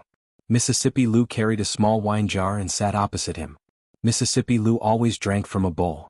Li Yi poured himself a bowl of wine and asked, "How has Lu Meng been recently?" Mississippi Lu replied casually, "Same as usual." Li Yi asked again, "Any news from the fringe?" Mississippi Lu said casually, "For the past 2 years, Lu Meng has been sending people there. They have conquered some territories. It's considered some achievements." If Mississippi Lu used "some achievements" to describe it, it must be more than just some achievements. Back then he just happened to pass by there and arrange something. He didn't think much about it. Now it was an unexpected gain. Thinking of something, Li Yi suddenly asked, "Rui, do you have any particular place you want to go?" "No." Mississippi Lu shook her head. "Think about it carefully." Li Yi looked at her and said, "When you were young is fine too. Do you have any places you want to go, things you want to do, or ideals?" "When I was young?" Mississippi Lu thought for a moment and looked at him. She asked, "Does becoming the king of bandits count?" "Yes." Li Yi was stunned. Then he looked at her and murmured, "King of bandits, what a coincidence." Mississippi Lu looked at him and asked, "You wanted to be the king of bandits when you were young?" Li Yi thought for a moment and nodded. "More or less."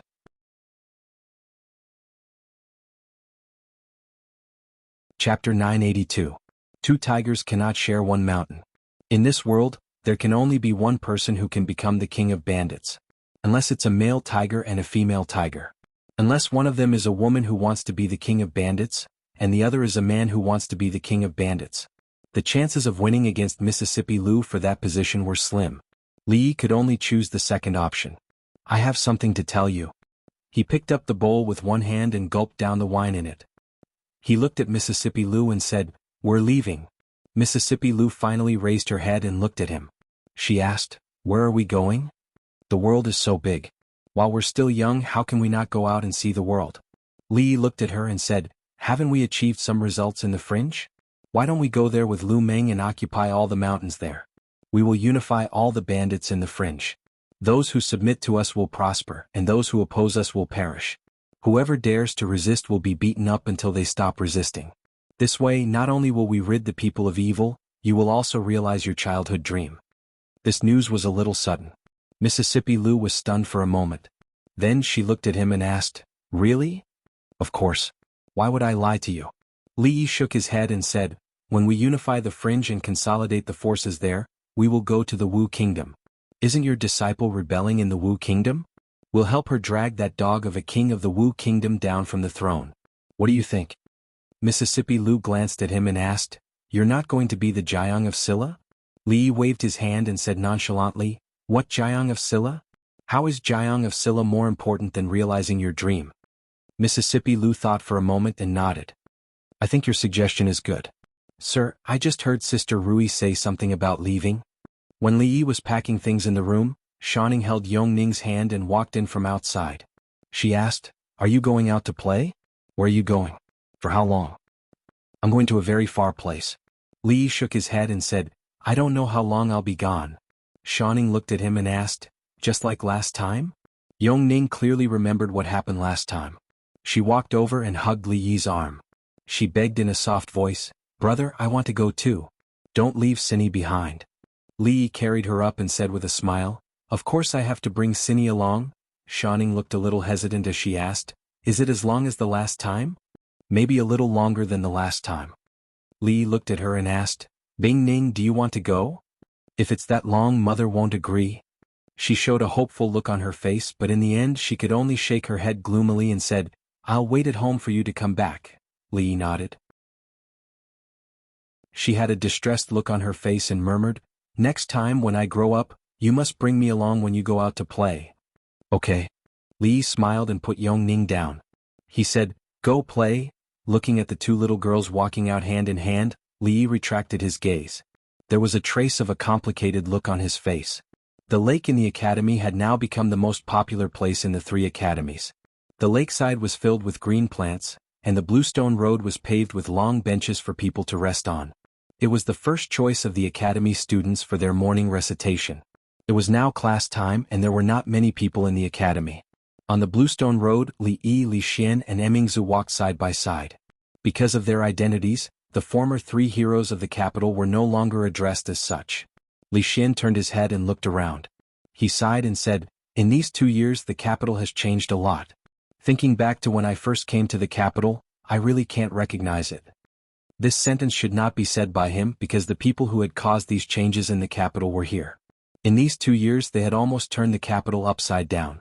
They had built the 3 academies, fought against the king of Shu, fought against the Chui family, and overcome all kinds of obstacles in the court. They had implemented a new system, and had established the current situation in the capital. Li Xian did not feel that it was shameless to say this. He said as he walked, "In a few days I plan to expand this place and build a few more academies. The Academy of Sciences should also be divided. By then you can give me some ideas. I will leave the capital for a while." "What do you think about merging the School of Mathematics into the Academy of Sciences?" "But Han might not be willing." Li Xian was startled. He looked at Li Yi and asked, "What did you just say?" Li Yi looked at the lake and said, "In a few days I may not be of much help. I will leave the capital soon." Li Xian stopped and Emingzu also looked at him. "Leave the capital?" Li Xian looked at him and asked in disbelief, "If you leave, what about your family's brothel and shop in the capital?" Li Yi looked at him strangely and asked, "I will only go out to play with Rui and the others." "What brothel and shop?" "Speaking of the brothel and shop, you have to help me keep an eye on them while I am away. Don't let anyone bully them. You are now the Jiang of Silla.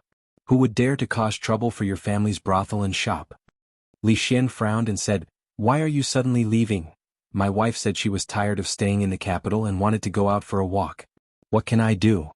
Li Yi shook his head and said, "Besides, there is no point in staying in the capital all the time. It is good to go out and see the scenery." Li Xian looked disappointed. He then sighed and said, "I really envy you. You can leave whenever you want." He looked at Li Yi and asked, "How long will you be away this time?" Li Yi thought about it and said, "At least half a year. At most, it is hard to say." Li Xian looked at him and said in surprise, "So long?" "I don't know the exact time. If I don't take advantage of my youth to see the great rivers and mountains, there will be no more opportunities in the future. Li shook his head and said, "By the way, I want to bring Yongning with me this time. I am worried that if I leave her for too long, her illness will relapse. That child will only be close to you." Li Xian was slightly depressed, but he still nodded and said, "I will give an order." "When will you leave?" "At the beginning of next month." "No, you still have to give me some ideas about the Academy of Sciences." Li Xian shook his head and said, "If you leave, it will be difficult for me to do these things in the future. Wait here for a while. I will immediately go to the Academy of Sciences to get the materials." After Li Xian left in a hurry, only he and Emingzu were left here. The princess had her head lowered since the beginning and did not say a word. After Li Xian left, she walked alone in the direction of the pavilion in the middle of the lake. Li Yi followed her to the pavilion. She finally asked, "Where are you going this time?" Li Yi thought about it and said, "My current plan is to go all the way west. I will first go to Qingyan Prefecture and in the end I will probably go to Shuzhou." Emingzi suddenly looked up at him and asked, "Are you coming back?" "How is that possible?" Li Yi said with a smile. He looked into her eyes and then lowered his head. The two of them fell into a long silence. Emingzi did not ask any more because she knew why Li Yi had left. As long as he was still in Jingdo, the conflict between Li Xian and the officials would not be resolved. If a prince who was favored by the emperor and had power greater than the heavens stayed in Jingdo, countless people would not be able to sleep at night. He chose to leave for Li Xian. If he still wanted to come back, he would not think about leaving. After an indeterminable amount of time, Li Yi finally raised his head. Seeing her serious expression, he reached out to tug at the corner of her mouth and pulled out a smile. He said with a smile, "Of course I will come back. You are still here, how can I not come back?" Emingzi did not care about the hand that was playing tricks on her face. She stretched out her little finger and said, "Pinky swear." Seeing her action, Li Yi was first startled. Then he also stretched out his little finger and entwined it with hers. He said, "Pinky swear." Emingzi stretched out her thumb and pressed it tightly against his. "Pinky swear, hang yourself. Don't change for 100 years.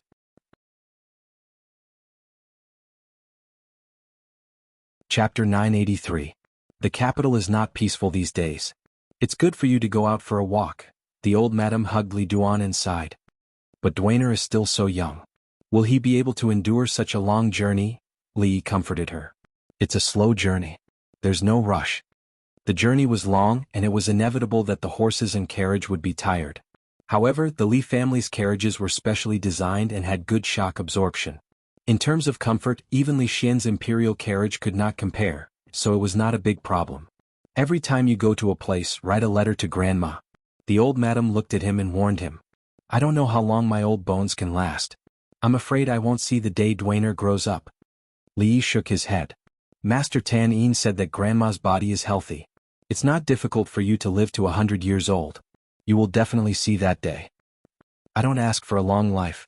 I'm already satisfied to see you all well." The old madam sighed again. "This trip will not be short. You will have to personally visit some manors." Li Yi nodded. "I know." With his current identity and status as well as his connections in the capital, even if he left, he could not leave quietly. He could not go on a trip with Rui like last time. Moreover, the meaning of this departure was completely different from the last time. Qin Manor.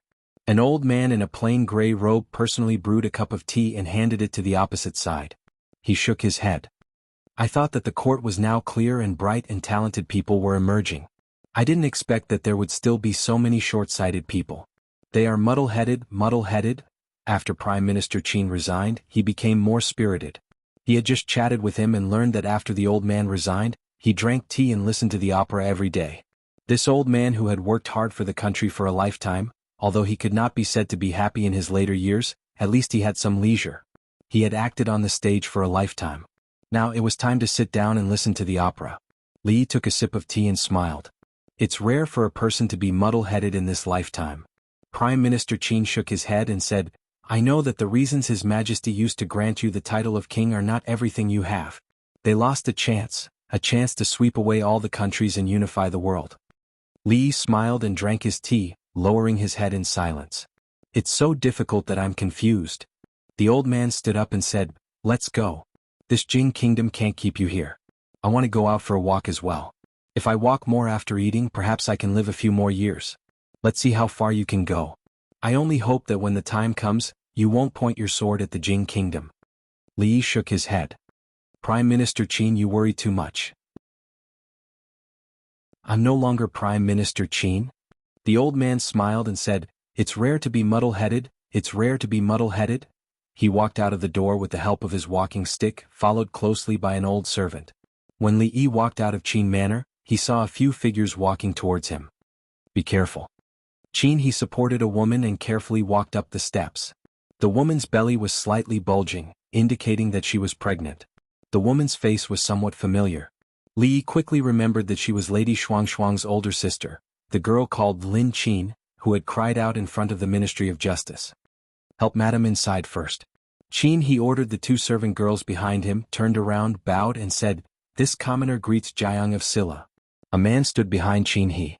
When he saw Li Yi, his eyes revealed joy. Li Yi nodded slightly. When he passed by them, he paused and asked, with your courage and ability, have you never thought about becoming an official in the court and reviving the Qin family? Becoming an official in the court. Qin He smiled and then said, becoming an official in the court is boring, and reviving the family is even more boring. How can it be as free as being a commoner? Your Highness Jiang of Silla, what do you think? Li Yi turned around and looked at the woman who had already gone far away. He raised his hand slightly and said, congratulations in advance. Thank you, Your Highness. Fang sat in the carriage and asked, son-in-law, where are we going now? In the capital today, there were not many mansions that were worthy of him personally visiting. Li Yi thought about it and said, to General Shui's manor. Although old General Shui's address had the word old in it, other than the white hair on his head and the wrinkles on his face, he had nothing to do with the word old. When Li Yi and Fang walked in, he was bare-chested and running around the courtyard with two huge stone padlocks in his hands. When he saw Li Yi enter, he looked around and frowned. You brat, you really don't know the rules anymore. How can you not bring a gift when visiting the Venerable One's house? Li Yi waved his hand and said, I'm only here to see if old General Shui is still healthy. I'm not here as a guest. It seems that old General Shui is still strong despite his old age. I'll take my leave now. You still want to leave? What kind of place do you think the Shui Manor is? You can come and go as you please. Old General Shui threw over one of the stone padlocks in his hand. Li Yi caught it and threw it to Fang behind him. He turned around and said, the Shui Manor is a general's manor, not a bandit's lair. There's no need to be so overbearing, right? Old General Shui grinned and said, you don't say. My old Shui family's ancestors were indeed bandits. They followed the founding emperor to conquer the world and became a general. That's a coincidence. Li Yi smiled and said, my ancestors were also bandits. We're both bandits, but the difference is really big. Old General Shui looked at him with eyes that shone brightly. He said, I've long said that you are suitable for the army. I didn't think that your skinny arms and legs would hide so deeply. He then looked at Fang, who was tossing the stone padlock around like it was a rock. He said in surprise, if this was on the battlefield, he would be able to fight against 10 soldiers. Why, are you interested in joining the army? This old man can guarantee that within 2 years, you will at least become a chiliarch. Although old General Shui was a sly old fox, he was still not good enough to fool Fang. He was much more interested in being a bandit than a chiliarch. Within 2 years, he might be able to borrow the heads of 2 chiliarchs to play with. Let's talk about this in the future. Li Yi shook his head and said, I'm here this time to bid you farewell. Farewell? Old General Shui was startled, and the smile on his face gradually disappeared. He turned around and ordered a servant of the Shui Manor, go call old Ma and the others over. The general's residences were not far from each other. Back when the imperial court divided the houses, the civil officials and military officials were separated very widely. Not long after, the few old generals appeared in the main hall of the Shui Manor. Old General Ma sighed and said, His Majesty's insistence on conferring the title of king to you is indeed somewhat inappropriate. Otherwise, the situation would not have turned out like this. Li Yi shook his head and said, It's not just because of this reason. I have more important things to do. Old General Shui turned to look at him and asked, What important things? Li Yi shook his head and did not reply. Let's not talk about this. Let's drink. Old General Ma slapped the table in annoyance and said, Let's not talk about these **tea matters. Go and do whatever you want to do. Don't worry, with us old fellows in the capital, we will definitely protect the Li family. Li Yi came to visit these old generals with this intention. His own Li family was not afraid of anything, but the old Mistress Li family was different. With the double insurance of Li Xian and these old generals, he could only leave with peace of mind. He raised his wine cup and said, "Let me toast to the generals." Old General Shui waved his hand and said, "At this time, you brats still want to play tricks. Toast to this old man first." Old General Ma said angrily, "Old Shui, why should I toast to you first? Is your face bigger or that thing bigger?" Old General Shui said mockingly, "In terms of face, this old man can't compare to your horse face. In terms of that thing, who has this old man been afraid of? Why don't we compete? I'm afraid of you." Li Yi hurriedly pulled the two of them apart and said, "Didn't we compete last time? Let's not compete today. Let's drink, let's drink." Chapter 984. Even though Li Yi's alcohol tolerance had increased significantly during this period of time, he was still no match for these old generals who valued alcohol as much as their lives. This was especially so when the few of them added up. After a round of toasting, he realized that he could not drink any more. Thankfully, his alcohol tolerance had increased and so had his alcohol tolerance. When he was drunk, he would just sleep. He would not act like a hero when he was drunk, nor would he talk nonsense when he was drunk. He would also not forget what had happened when he woke up. Of course, when he was drunk with Mississippi Liu and Emingzu, there was no way of knowing what he had told Mississippi Liu and what he had promised Emingzu. "My alcohol tolerance is too high. Old generals, please continue. I'll take my leave first." If he drank any more, he would be a little drunk. Li Yi wobbled and bade farewell to the few of them. With Fang's support, he walked out of the Shui manor. Seeing him walk out, old General Shui sighed, shook his head and said, "This child. He's a good child." Old General Ma revealed a gratified expression. "It's the Jing Kingdom's fortune that His Majesty has such a confidant." Old General Shui suddenly picked up a wine jar and took a big gulp, scolding, "That bunch of trash. What do they know?" Old General Ma crushed the wine bowl in his hand and said fiercely, "After this, if anyone dares to cause any more trouble, no matter who they are, I'll skin them personally." The killing aura of an old general who had killed his way out of a mountain of corpses and a sea of blood was extremely strong. The two servants of the Shui clan at the door shuddered and silently moved further away. After walking out of the Shui manor's door, the hazy look in Li Yi's eyes disappeared. Fang let go of him and asked, "Son-in-law, where should we go next?" "Go." Li Yi gave it some thought and suddenly realized that there was no place in the entire capital that was worth him going to. He fell silent for a moment before saying, "Qin Clan's cloth shop." "All right." Qin Clan's cloth shop. Qin Chong looked at the young man who was limping into the shop and said, "Prince Xen, what are you doing here?" During the time of the national mourning, many of the princes rushed back to the capital. Now that the mourning period was over, the princes who stayed in the capital were already rushing back to their fiefs. Prince Xan had been attacked by the holy religion and had injured his leg, so he had been recuperating in the capital. He was the only exception among all the princes who had come of age. Over the past few days, Prince Xan came here every day. However, he did not create trouble and merely bought a piece of cloth every day. But the calmer he was, the heavier Qin Chong's heart became. "What's wrong? Don't tell me you're picky about who you sell your cloth to?"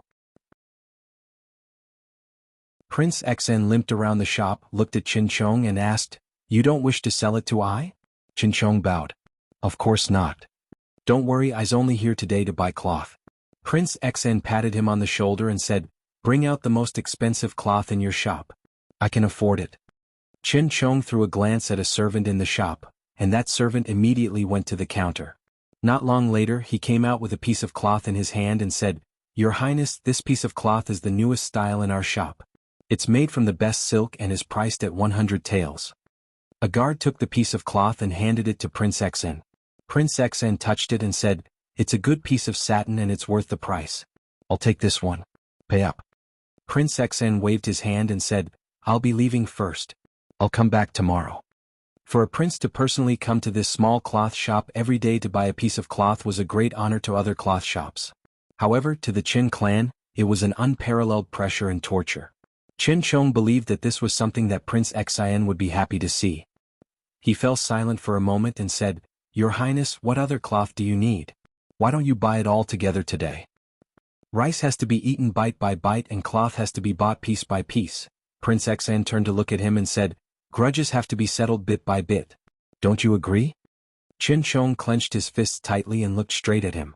Prince Xan slowly took 2 steps forward and said in a soft voice, I like it when you can't stand the sight of me but can't do anything to me. He took a long look at Qin Chong and then walked out with large strides. Just then, a figure walked out from the inner room and said softly, Second brother, where's that piece of cloth made from the best silk? He's going to leave soon, and I wish to personally cut 2 sets of clothes for him. Qin Chong's countenance changed and he quickly walked over saying, Miaoyu, your body hasn't recovered yet. Why did you come out? Quickly go in. At the entrance of the cloth shop, Prince Xian's footsteps paused and he turned back. He took the cloth from the guard's hands and asked, Is it this one? Third young Mistress Qin saw the piece of cloth in his hand and was stunned for a moment. Then she said with a troubled expression, Customer, can you give this piece of cloth to me? As compensation you can choose any piece of cloth in the shop. Prince Xian. Her countenance changed but Prince Xian broke into a smile. Unfortunately, I also like this cloth a lot.